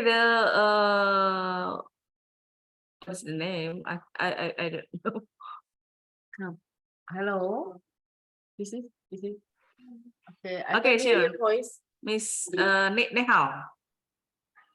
Ma'am, I actually doesn't hear the question. Can the participant please write the question on the chat box, please? Then I can explain what he want to know about Bangladesh. What is his query? Okay. Oh, Miss Kamane, would you like please to write your question in the chat box? And also from Mr. Millard, yeah, please write your question in the chat box so Mr. Nehal from Bangladesh can get the question. Yeah, Millard from Philippines also raised his hand. Please write your question in the chat box.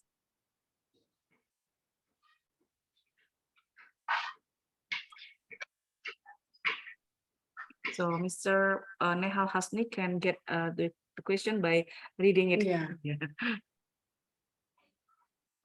By read your question directly from the chat box. Okay. How about Millard? Do you want to?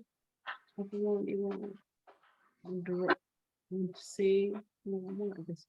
Actually, Miss Kabane from Philippines asked about the culture. We share a bit of similarity. Yeah. Or you mentioned a lot of your yeah. So this the question from Miss Cabanero Maria, yeah. Okay. The most interesting. The most interesting culture and tradition that you have in your country is still existing up until now.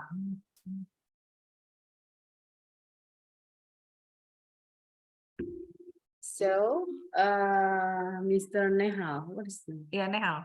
Okay, Mr. Nehal, your So friend. I am to include here that our main festival for Bangladesh, that is Pohela Boishakh, which is the first day of the Bengali year, and this is most interesting and colorful festival in my country, and this is still going on, and we celebrate it every year.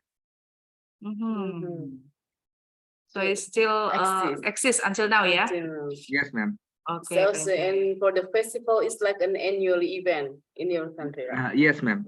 Okay. In what month actually? That even And this is celebrated whole countrywide, even in the ethnic group. Oh, I see. Okay. Okay, thank you, Miss Nehal. Nehal. Miss Mr. Milad, do you have any question for the Bangladesh contingent? I had encoded already and sent it to our chat box. Oh, okay. Hello, fellows, this one. Okay. Okay. Hello, fellows delegates from Bangladesh. Since you presented the video a while ago, I was just fascinated. What does the red painted on the portion of forehead symbolize as a part of accessory of their festival? Okay, Mr. Neha, in your video, there is a like a red dot, yeah, in the forehead of the people, yeah. Can you explain what's the meaning of the red dot? Ma'am, this is a quite funny part. This is not for every group. There is a certain group who celebrates. It's called.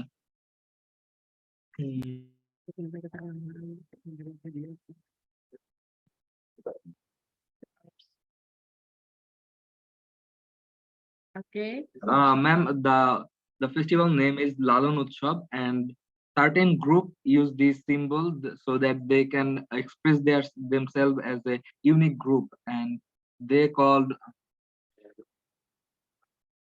What?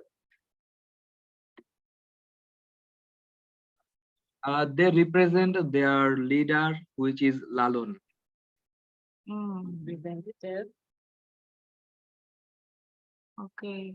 Okay, I think just because we have the limited time, yeah, maybe you can You can ask. chat Yeah. directly to Nehal to get the answer. Okay, or maybe Nehal would like to Okay, ma'am. answer Oh, you write to, question in yeah. the chat.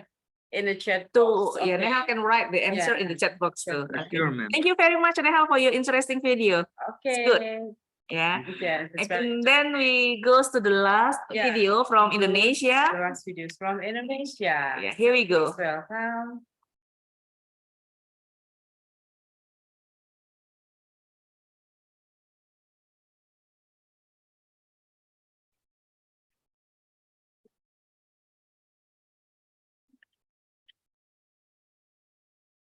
Our last video is from Indonesia, Yeah. from our students. Yeah. Yeah. They are from our students who joined Some this of them are my program. students in my department.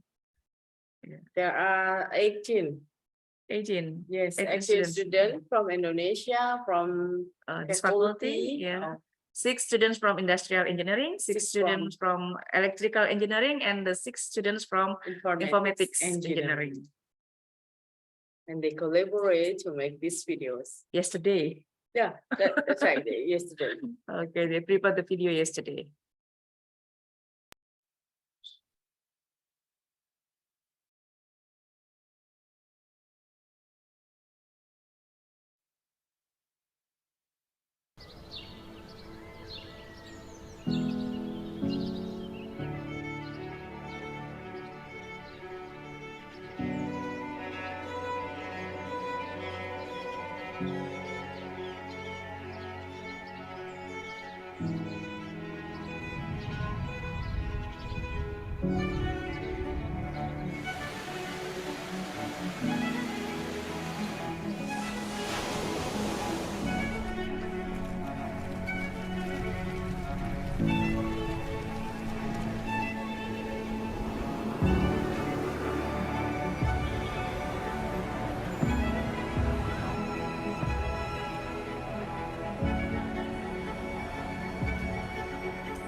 Thank you. From Indonesia. Okay. Since we are out here from Indonesia, so I will pass the question to the participant. Yeah. Okay, any of you want to Is there any ask? question from Yeah. the participants to the Indonesian Contingent. contingent? Do you have any question from Philippines, Kazakhstan, Bangladesh, Malaysia? I want to ask because I come from the same country with the contingent.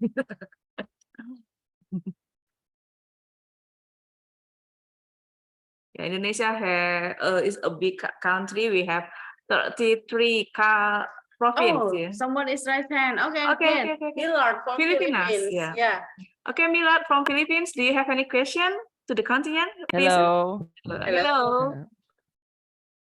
Yes, you can. I'll just want to ask if you have certain exotic foods in Indonesia. Exotic foods in Exotic Indonesia. food. Wow. Yeah, kita Yeah. serahkan.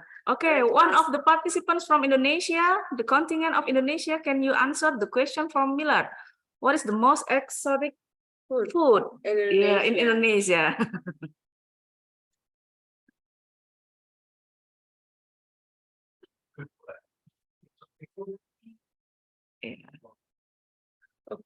Someone say surprising exotic food. Yeah, because It's Indonesia hot and has spicy. Yeah, Indonesia has 33 provinces. Yeah, so every provinces has their own special food. Like apa was it? What is the special food from Semarang, Miss Indah? Yeah, Semarang. Oh, come on. Hey, Ask the participant. where is the participant from Indonesia? Hilma. How? Yeah, Hilma, can you answer the question from Millard? Millard. Okay. Exotic food, Millard. Yes. Yes. Let's make it apa tuh sempit apa kita? Make it in Semarang. Spicy.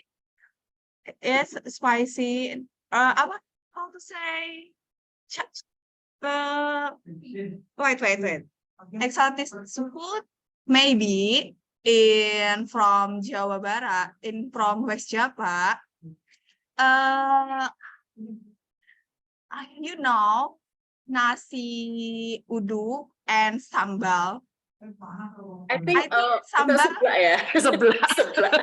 Exotic food because spicy. I think sambal because exotic food because spicy. And you know rendang. Rendang is from West Sumatra. Yes. I think this is exotic People said food that rendang is the because most delicious spicy and mix taste. Tasty. How to say believe it? Your lip is tongue is flip or something like that. Okay, it's okay. Yeah. Hilma, thank you. Thank you. Maybe another participant or contingent from Indonesia want to add what is Millard said? The exotic food. Yeah, in Central Java, we have in Semarang we have lumpia. Lumpia is sebelah is from West Java. West Java. Yes. Yeah. Exotic food. Yeah. In Semarang we have lumpia. Lumpia Semarang is a spring roll. Yeah, and inside the spring roll usually is the young bambus. Young bambus, you know bambus? Yeah. Bamboo shoots. I think. Yeah, bambus wood, the youngest, yeah, the young bambus, it's cut it into small pieces and cook, and then we put it in the spring rolls, and then we roll it and fry it. Yeah, it's the traditional food of Semarang. Yeah. If you go to another place of Indonesia, like in Yogyakarta, you will find gudeg. Gudeg is from a young. What is nangka? What is nangka? I forget what's the nangka. Jackfruit, yeah, jackfruit. The young jackfruit, yeah, it's very a bit sweet, yeah, and the most popular exotic food from Indonesia, and become the what we call it trademark food of Indonesia is rendang. I think that Malaysia has their own rendang too. Yeah, rendang is from West Sumatra, but every place, every province has their traditional food. You have to come to Indonesia and try all of that. Yeah, Milad. Okay, We thank you. have our exotic food also, ma'am. The balut. This Oh, one. balut from Malaysia. Yeah. Can you Just like explain this what one. balut is? Philippines. Oh, Philippines. Balut. Yeah, balut is like egg. It's a Egg. Yeah. There's exotic food from the embryo. Philippines. Yes, it has an embryo inside. Is it from the chicken or duck? Duck, Oh. preferably. Mixed with vinegar Have you ever and tried that? spices. You like to eat balut? Yes, I eat balut, ma'am. How does it taste? It's delicious.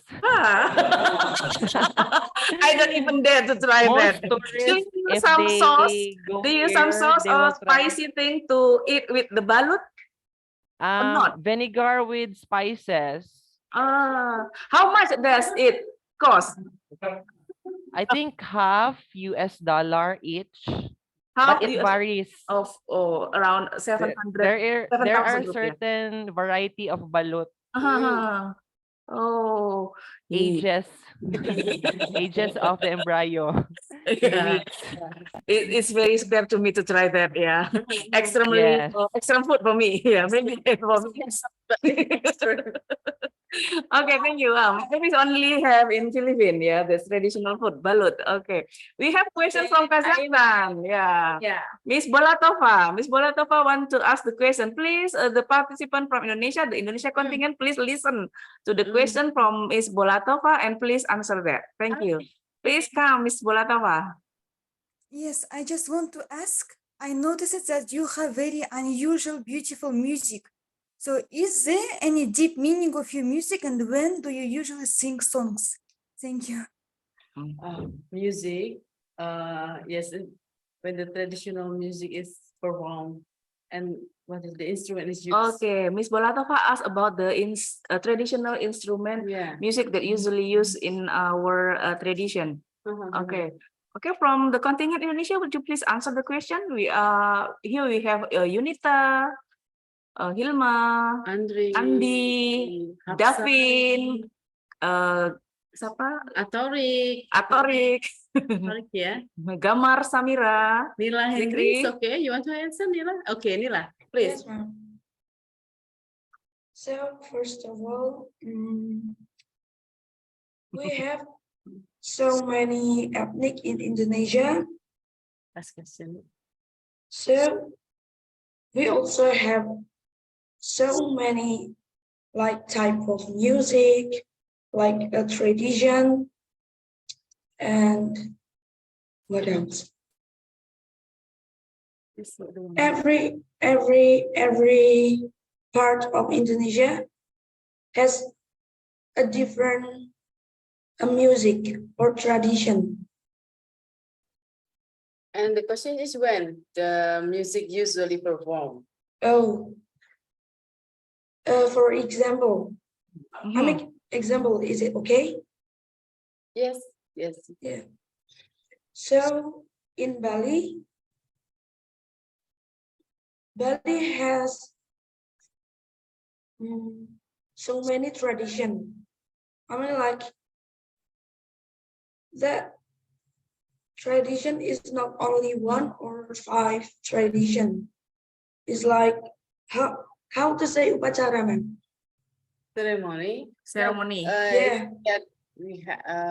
Indonesia has many music and song, traditional music and song, and then when usually it is performed. Apakah is there any special occasion, traditional ceremony, something like that?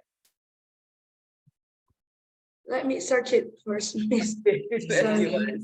Maybe in the traditional ceremony. Yeah, maybe in the traditional ceremony and for marriage. Yeah, Or when the baby is born. Something like that. Marriage, and then the big day of the place. The big days is like the how to say hari jadi. anniversary. Anniversary. Something like Yes, Yeah. the anniversary. Oh yeah. Okay. Okay, thank you Thank very you, much. Nila. Amen.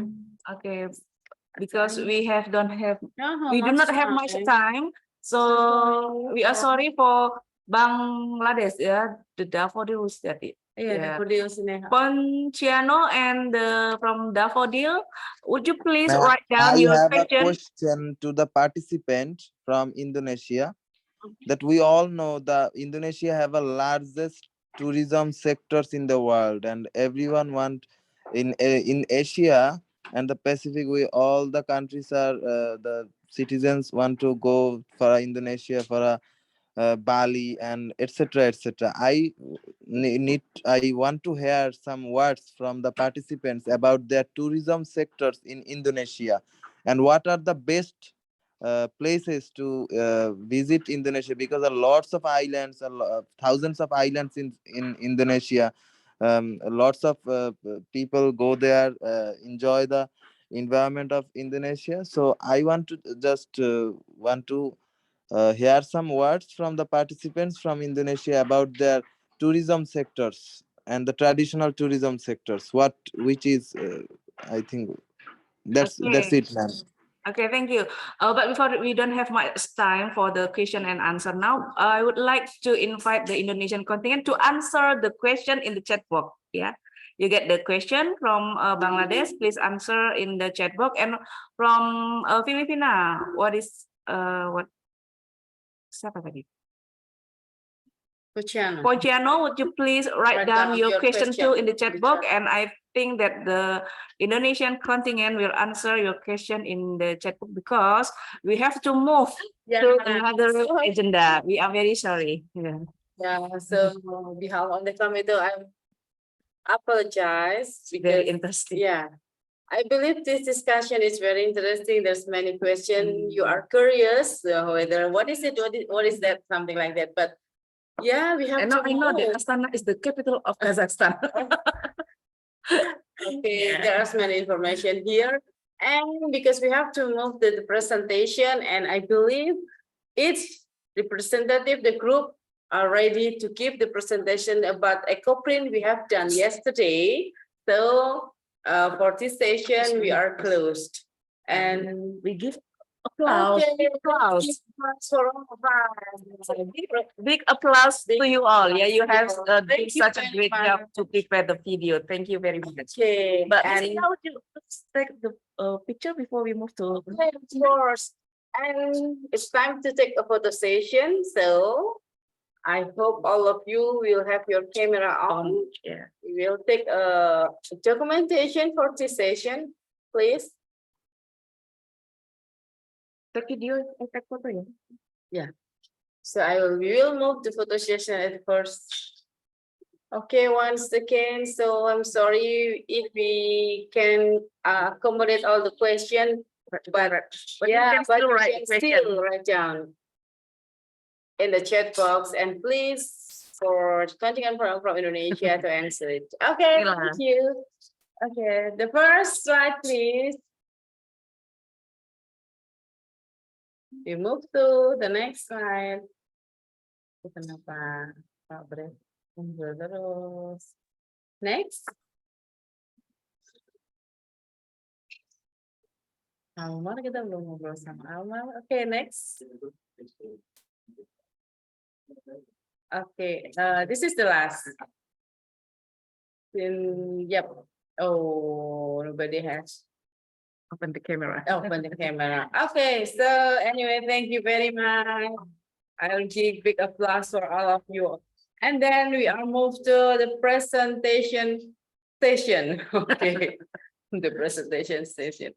For this agenda, we will ask for each group to present the result of the discussion. Yeah, of the work that they did yesterday. Okay, Yeah, the EcoPrint. Yeah, EcoPrint. So, everybody has tried the EcoPrint and discussed in their groups, and now they have to present it. Yeah. yes. So each presenter or each group has about 5 minutes to present. Yeah, At 5 minutes for every groups. Yeah. Okay. And once more, do you want to this one? Okay, Inform us? and we have to inform you that tomorrow is our closing day, the last day of our Locust Local Culture, Science and Technology 2022. And tomorrow we will give awarding to all the participants. The award is the first one is the best performance. Yeah, the best video. Yeah, the best video that you made will we will make some what we call it About cultural? yeah about the cultural, and then the second one is the best presenter about your work that you will present today. Then and then the most active participant, and we will have special gift for the most active participant. We will send the gift to your country. Yeah. Okay. Okay, ma'am. So Okay. we'll lead the presentation. I will invite one of the mentor. Okay, it's okay. Okay, we have seven groups. We have 7 groups to present. We will start from group 1 till the last group. Yeah. Yeah. Okay. Okay. That's better. Okay. The buddies from the group 1, student buddies from the group 1, can you inform to the group to prepare the presentation? Yes, ma'am. I'll be presenting the group 1 po. Okay. Please from multimedia, you can pin like Philippine. Ada yang mau di sini nggak? Mereka bisa share screen. Mereka bisa share screen nggak? Dibikin? Oke. Okay. The group 1 can share the screen. Should I share screen, ma'am, or will you do the share screen? I have already sent the PPT po. Okay. Actually. Mereka sudah send paper.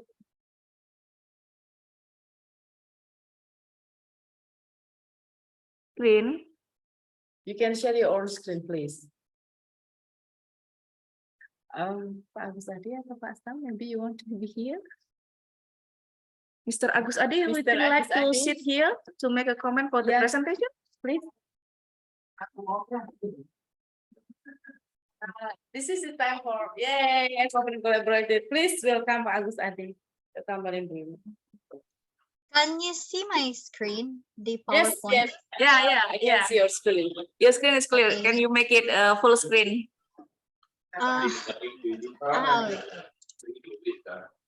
Udah izin belum? Izin. Is it okay now, ma'am?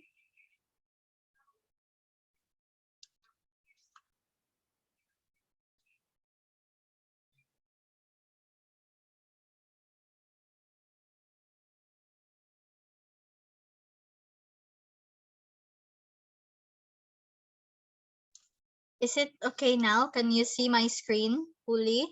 Yeah, you can start the presentation. We can see your screen perfectly. Okay, so good noon, everyone. So I'll be the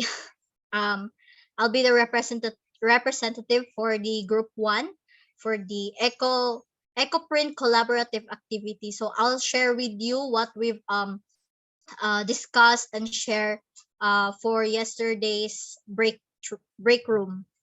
Okay, so first, before I start the sharing of our opinions, I'll introduce to you my co-group, which is excuse me for a while. Okay, so group 1 consists of 10 members, in which Philippines has 7, while there are 2 Indonesians and 1 from Bangladesh. So to start, leaves on EcoPrints. So we, the whole group, uses a lot of different leaves, from plum leaves, mint leaves, butterfly pea, up to the igloo plant leaf. These leaves are they are commonly found within the area, so they are very accessible to gather at a short moment of time. So then the second is the results on our outputs. So our outputs are very pretty and unique since they represents the each of the members' creativity in terms of eco printing on white cloths.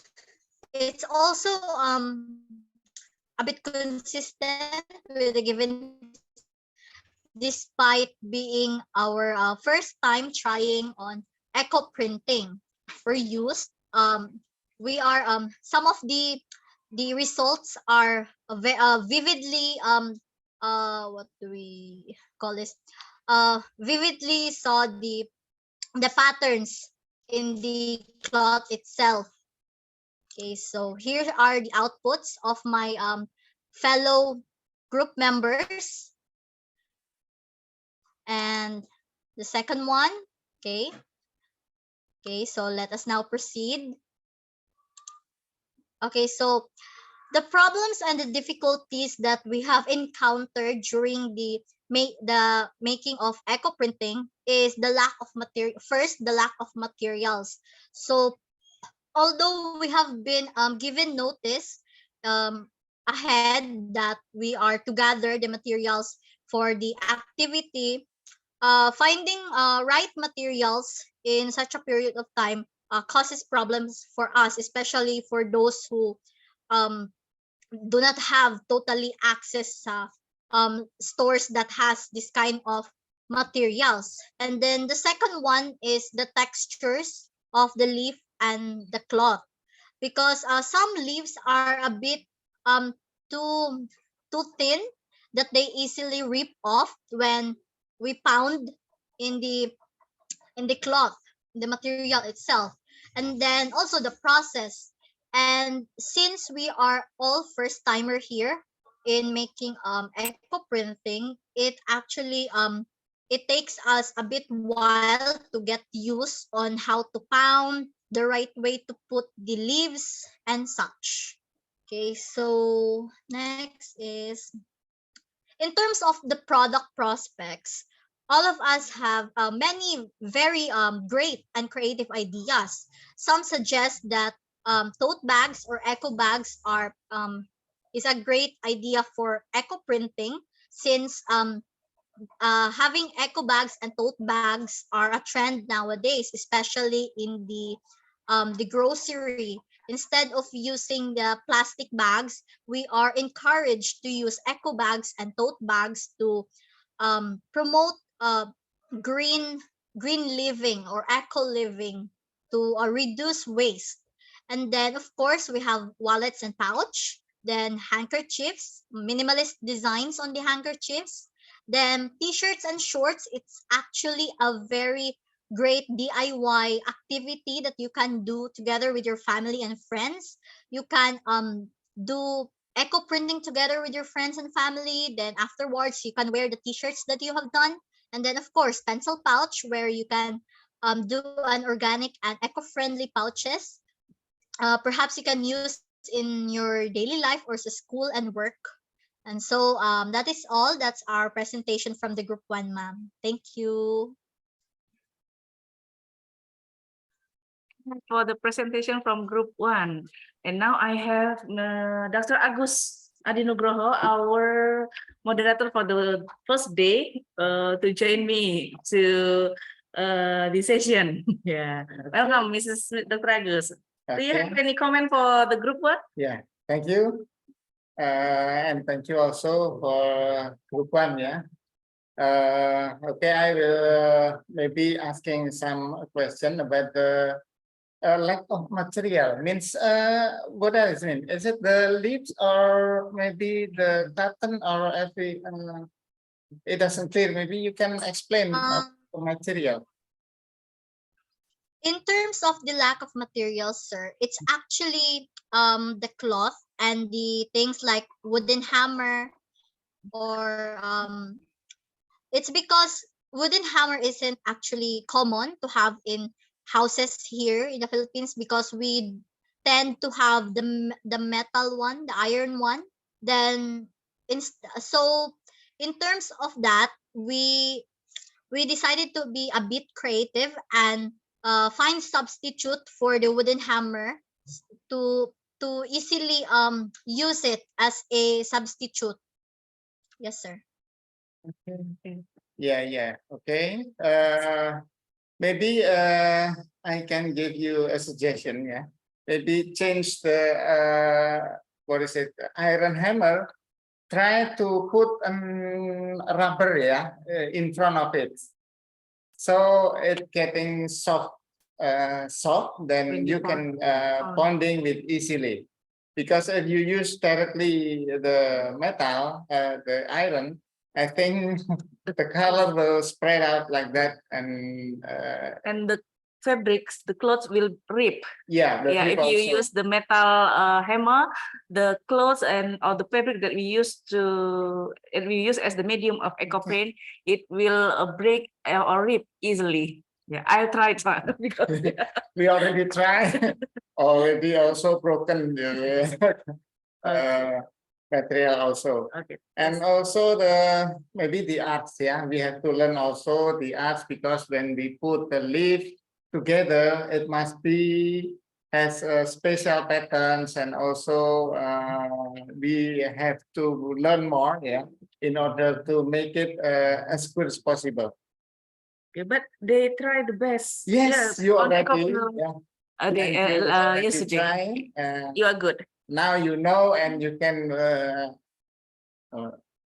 learning more, yeah, about how to make Practice makes better, yeah. perfect. Yeah, so you have to practice more, so you can be an expert about ecoprint, maybe in Philippines. Yeah. In Philippines. Okay, thank you very much. Thank you very much, Master. You do amazing work. Okay, and now we go to the second groups. Yeah, the second groups who will present the work about ecoprint. Hello, ma'am. Yes, hello. From Philippines too.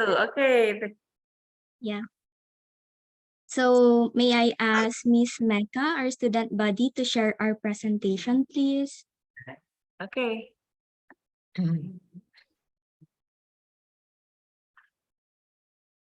Okay, there you go. So good day to each and everyone. I am Rachel D. Clarino, a fourth-year student taking Bachelor of Science in Psychology from Lyceum Northwestern University in the Philippines. And it's truly my honor to represent our group, the Group 2. So in our group, we are composed of 10 participants from the Philippines, Bangladesh, Kazakhstan, and Indonesia. And here is our ecoprint experience, and I will present it together with Miss Nila Henry Africa from Indonesia. So next slide, please. Yeah, so we have here 5 key points to discuss. First is the type of leaf used for ecoprint. Second is the result of the experiment. The third one is the problems that occurred during the process. Fourth is the obstacle during the season. And the last one is the kind of product prospect that we participants have. And then next. So let's first discuss the type of leaf for ecoprint. So as a group, we agreed that the best leaf to choose when doing ecoprint must be leaves rich in chlorophyll, because chlorophyll is the green pigment that is found in plants. And just like Miss Pincha said yesterday during the lecture, any color will do, but the most preferred one is, of course, the green leaves. So in this presentation, I will be showing you some of the leaves that we used for the ecoprint activity yesterday. Next slide. So as you can see in the presentation, we have there the eucalyptus leaves as well as the avocado leaves. And I believe these leaves are found in Asian countries. And here in the Philippines, these eucalyptus leaves and avocado leaves are very abundant. So the next one. Yeah, the next one, we have the ferns. And then the Jatropha podagrica. I think this is found in Indonesia because my group mate sent it to me. And the last one is called money plant. Just a trivia, Money plant in the Philippines is called money plant because the folks here believe that when you display this kind of plant in your house, it will bring you a lot of money and a good fortune. So those are some of the leaves that we use for our eco-print activity. So for the second problem, we have, next slide. Okay, we have the results of the experiment from the eco-print workshop yesterday. So the question there said to note the results and how was it. So here are our results, and different types of leaves imprints differently.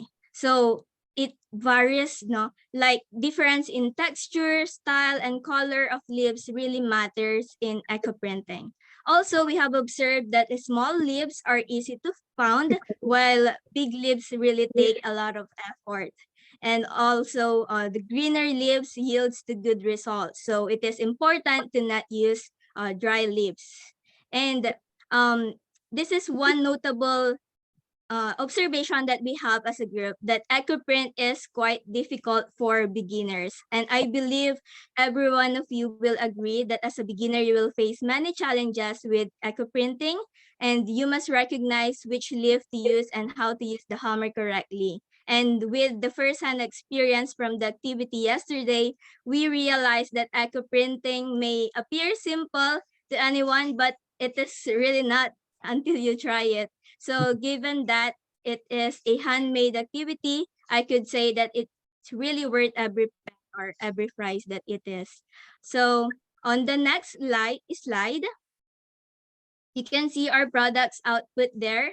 Some really did great, and although it's a bit difficult, all of us really put an effort and did our best. So next, the next problem to be discussed is the problems during the process. And here we identify 3 major problems. We have there the materials and resource skills. So going with the first point, I have the materials and resources. You will encounter problems in choosing the right leaf, choosing the right fabric, choosing the right hammer, and also choosing the right plastic wrap. Because I think you must have a plastic wrap in order to place the leaves perfectly and avoid unnecessary stains. With the hammer, just like what the first presenter said, here in the Philippines, some of us don't have a wooden hammer because metal and rubber hammers are usually what's available in the market. So some of us use that, and I believe it negatively affected our eco-print project because it really broke some important parts of the leaves. And with regards to experience, the process is difficult when it's your first time doing it, but we know that practice makes it perfect. So perhaps we can improve if we start practicing as well as with proper guidance from an expert. And with the skills, we believe that we need to improve our skills in 3 aspects: physical, the leaf pounding techniques, as well as, of course, the dyeing technique. And for the intellectual, we need to learn the plants more and be familiarized with the method. And with the artistic, we need to think about unique designs. So for the problem number 4 and 5, let's have Miss Nila from Indonesia. Hello? Miss Nila? Yes, can you hear me clearly? Hello?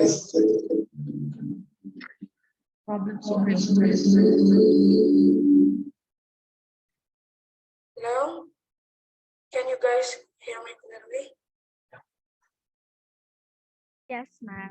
Yes, we can hear you loud and clear. Okay, so I would like to explain about the problem. Yeah, can you move to the next slide? Yeah. So the problem is in season.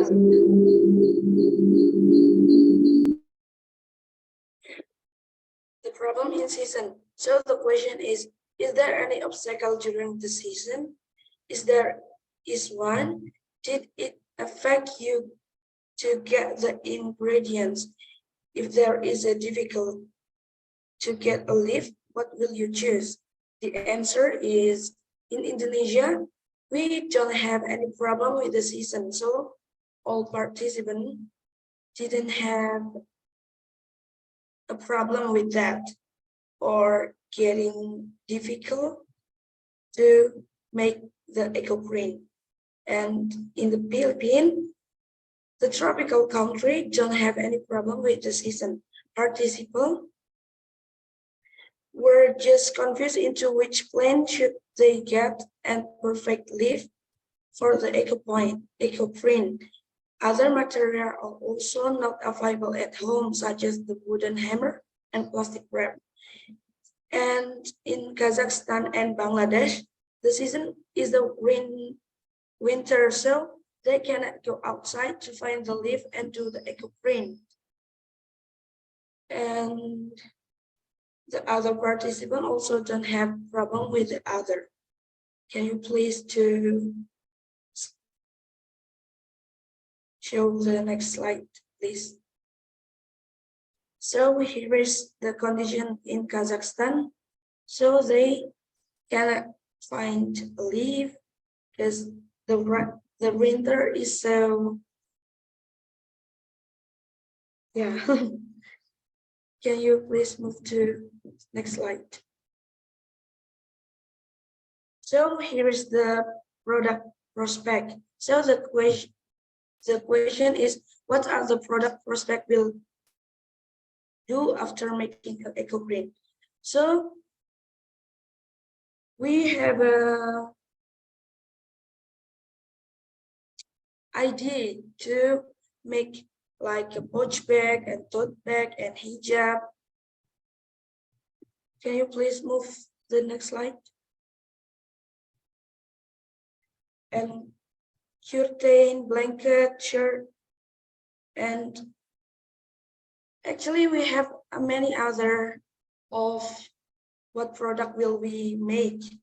And the conclusion is we find the activity engaging and full of fun. EcoPrint is a unique method that is cost as efficient, which combines both the traditional and temporary technique in designing. Aside from its environmental benefit, we believe that eco-printing is one great source in income for aspiring entrepreneurs. Thank you for letting us experience this wonderful activity. We are hoping to improve our skill in the future. Can you please move? Yeah, this is our activity yesterday when we discussed. Yeah, thank you so much to these Locust organizers, especially in Indonesia. Thank you for letting us experience this wonderful activity and hope we meet soon. I mean, Thank you for the presentation for the group too. Yeah. Okay. Yeah. Okay. Thank you. It's great presentation. Maybe I have no comment because already complete. Yeah. But maybe one suggestion. Yeah. You already know that small is difficult to do. Yeah. Means if you use a thick one, I think it's much easier to do. So try to find the leaf with many chlorophyll, and also thickness of the leaf is give influence to the so result. that will be easier for that. Yeah, it's a good good work for the group. Yeah. Okay. Thank you. Okay. And then we continue to the next group, the group 3. Are you ready?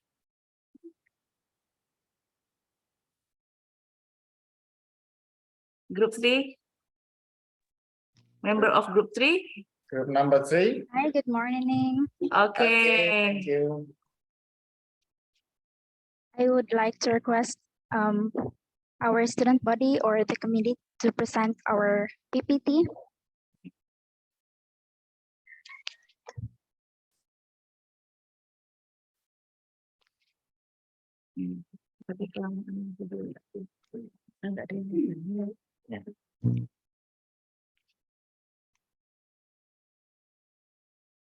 Hello, if there you are.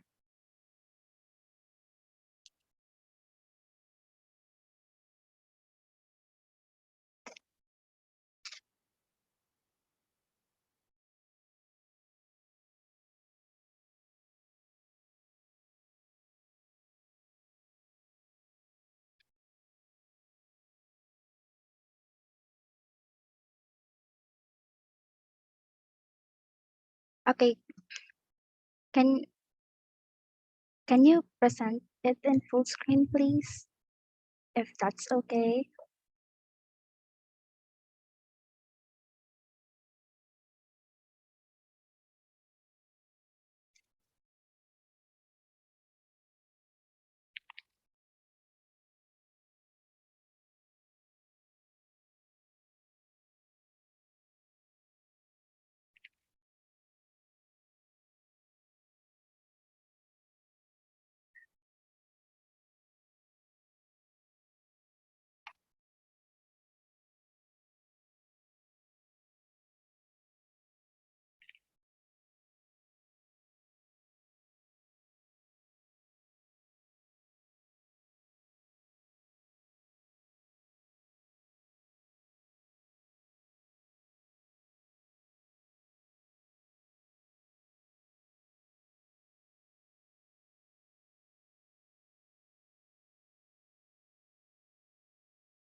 Um, Hello, so I think I'll start my presentation. Good morning. Can you hear me loud and clear? Yes. It's clear. Okay, thank you very much. So I am Irene Fesinavea from the University of Mindanao Tagum College from the Philippines, and I'm taking up Bachelor of Secondary Education major in General Science. So I'll be the one to present to you the discussion that we had in our group, which is group 3, about our individual EcoPrint project. But before I proceed, I would like to recapitulate what we had or what EcoPrint is all about. So based on what we had yesterday, when we talk about EcoPrint, it is an art in which we process our fabrics, such as cloth or any other medium, in which we, by giving it pattern and color using natural resources such as leaves, stems, flowers, and etc. And what we had yesterday is what is a type of EcoPrint known as eco pounding, in which we imprint a pigment and pattern in our clothes by pounding using our wooden hammer. And why we tend to why we tend to incline with the eco print is that we have to be environmental friendly as much as possible in order to produce a fashion trend nowadays. So to start, we have this first question: what leaf will each individual use to be used for the eco print? So as we had our discussion yesterday, we had our consensus in which the leaves that we used for the eco prints are leaves with high pigments, so that the color of the leaves will be easily transferred to the cloth. We also use leaf with unique shapes and colors and arrange them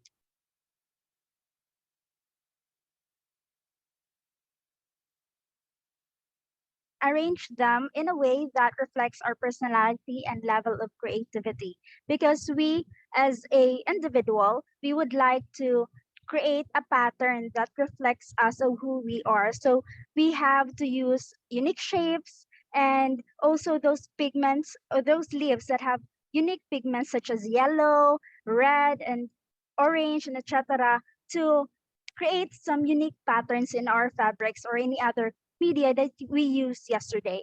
And also the leaves that we use in our eco prints are jata leaf, papaya leaf, mango leaf, kenanga leaf, kiplukan leaves, tuba-tuba leaf, and etc. And me personally, I also used a guava leaf, if that's familiar to you. So it is a tree that have fruit known as guava. So I also use that, which also have a strong pigments and can easily be transferred to the clothes that I used yesterday. And to proceed, we have the second question. Okay, so note certain results of the experiment with each leaf. Then how was the result? So yesterday, we've discussed our results. So based on our first-hand experience, because maybe most of us or all of us had our first experience on making the eco pounding or the eco print. So we noticed that leaves with high pigmentation are the ones that are recommended to use because the color of the leaves were easily transferred to the cloth, such as the guavas I've mentioned earlier.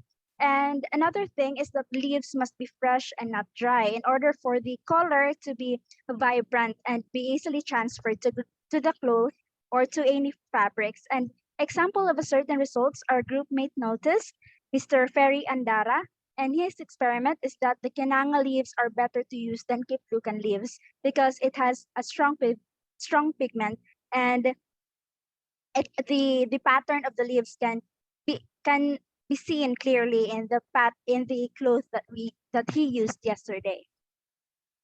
And next we have the third discussion about what is the problem that occurred during the process? So we encountered different problems in our group during the process of eco printing. So an example of a problem is that we encountered is that leaves were torn apart if we hammer the leaves too hard, especially if we don't have the wooden hammer that is required and recommended to use yesterday, especially to me that I don't have the wooden hammer. I use just a rolling pin and also any other wood that can be seen in that I have in our house. And if we hammer the leaves too hard, the leaves will be torn apart. So it will affect the pattern that will be imprinted to the cloth.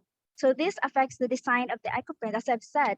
And the power of hammering should be consistent to avoid this problem. So aside from discussing about what the problems we've encountered, we also talked about how we are going to prevent that from happening. So we've discussed that the hammering or the method of hammering should be consistent and also not too hard in order to avoid tearing apart the leaves in order for the pattern to be clearly seen in the cloth or any fabrics. And another problem we encountered is that the pigments of the leaves seems to seep to the other parts of the cloth, which affects the formation of the leaves on the cloth.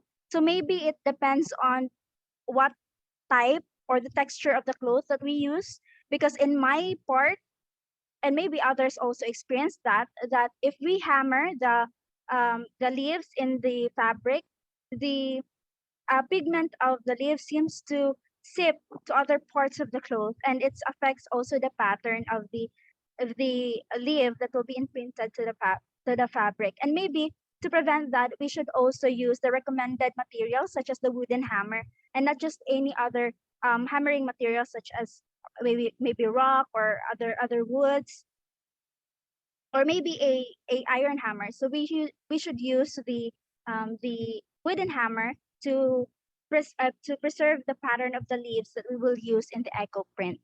And next we have the fourth. Is there any obstacle during this season? If there is one, is it affect you to get the ingredients? If there is a difficulty to get a leaf, what will they choose? So as we've discussed yesterday in our group, we haven't encountered any obstacles in obtaining the leaves. The tropical countries like Indonesia and Philippines have plants with rich diversity, because in the Philippines, I've said, we only experience summer and rainy season. So the leaves here or the plants here strive, and we have a rich diverse plants that we could use in order to make this eco print. And looking for leaves with unique colors and shape is easy because they can be seen everywhere, especially if you would look in our surroundings. We could easily get the materials or the natural resources that we use to have to imprint some pigment and pattern to our fabrics. So we could look everywhere, and the resources are there and so easily to be acquired. So for the last one, we have what kind of product prospect they will do after making an eco print. So we have come up with different ideas for products that utilize eco printing. So one idea we came up is eco printing bed sheets because it would be pleasing in the eyes as we go to sleep. So one of my members said that it is it is good when we make eco print in the bed sheets because it's so relaxing and it will make you feel at peace and calm when you go to your bed and to have rest. So it is a better product that we are looking for in the making the eco print. And another idea is eco printing tote bag, which are very popular today because I think most of us we've um, we've observed that tote bag is very popular nowadays. So it is very it is very um, recommended that we also imprint some tote bags rather. So we also came up with other ideas like eco printing and handkerchiefs because it is handy and can be brought everywhere, and t-shirts. So one of my group mates recommended that we also imprint t-shirts because it can be seen firsthand, and we could promote the eco print, which became also the culture of Indonesia, and we we could promote to other people that instead of having fabrics that uses synthetic dyes that can harm the environment, we could opt to using the eco-print fabrics that is environmental friendly, uses skills, as well as it have the potential to compete with the modern fabrics that we have nowadays. So lastly, we would like to present to you our products or our outputs that we had yesterday. So next slide, please. Well, we have Carlos Miguel T. Bautista from the Philippines. So that's his eco print output. I have also one. I am Aaron Fesinavea. So that's my eco print yesterday. And next, we have Richie Ace Bitang. We have Hafiz Tianz Al Gifari. So that's our output. And next, we have Ferry Andana. And I would also like to mention my other group mates. We have Elia Yuliawati, which are student body, and I'm very thankful to her because she's the one that guide us in our discussion. We have also Asafin Ahmed Rafsun from Bangladesh, Nurmang Gampetov Shingish from Kazakhstan, Tilyubek Asheli from Mongolia, Maria Erica Flores from Philippines, and Ricalyn Joy Delgado from the Philippines. So thank you very much to all of my members and to my fellow participants. Thank you for the members of the committee that make this Locust possible. And I hope to see you once again in another event. And thank you very much. Once again, good morning. Thank you. Very interesting presentation about the eco-print that you did yesterday. Yeah. Do you have any suggestion, Dr. Agus? Yeah, I think it's also a good presentation. Already understand, many kind of problem and how to solve that problem. Means Indonesia, Malaysia, and also Philippines easier, to get leaves, but maybe from Kazakhstan, it's not easy. You have to be more effort to find the better leaves, to make the eco prints. I think I have no question for group 3. It's a good presentation.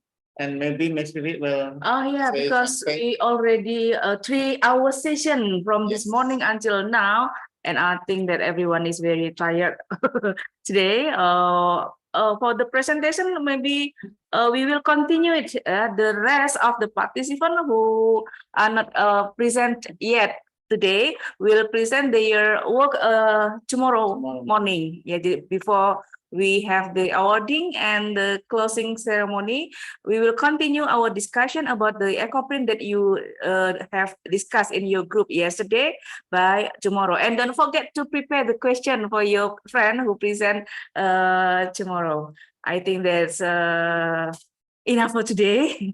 I have very enjoyed the video culture that you made, and I hope that we will meet again tomorrow at the same Zoom in the same time. Thank you, everyone. Have a great day. Have a great day. Bye-bye. Bye po. Thank you. Assalamualaikum warahmatullahi wabarakatuh. Thank you, ma'am.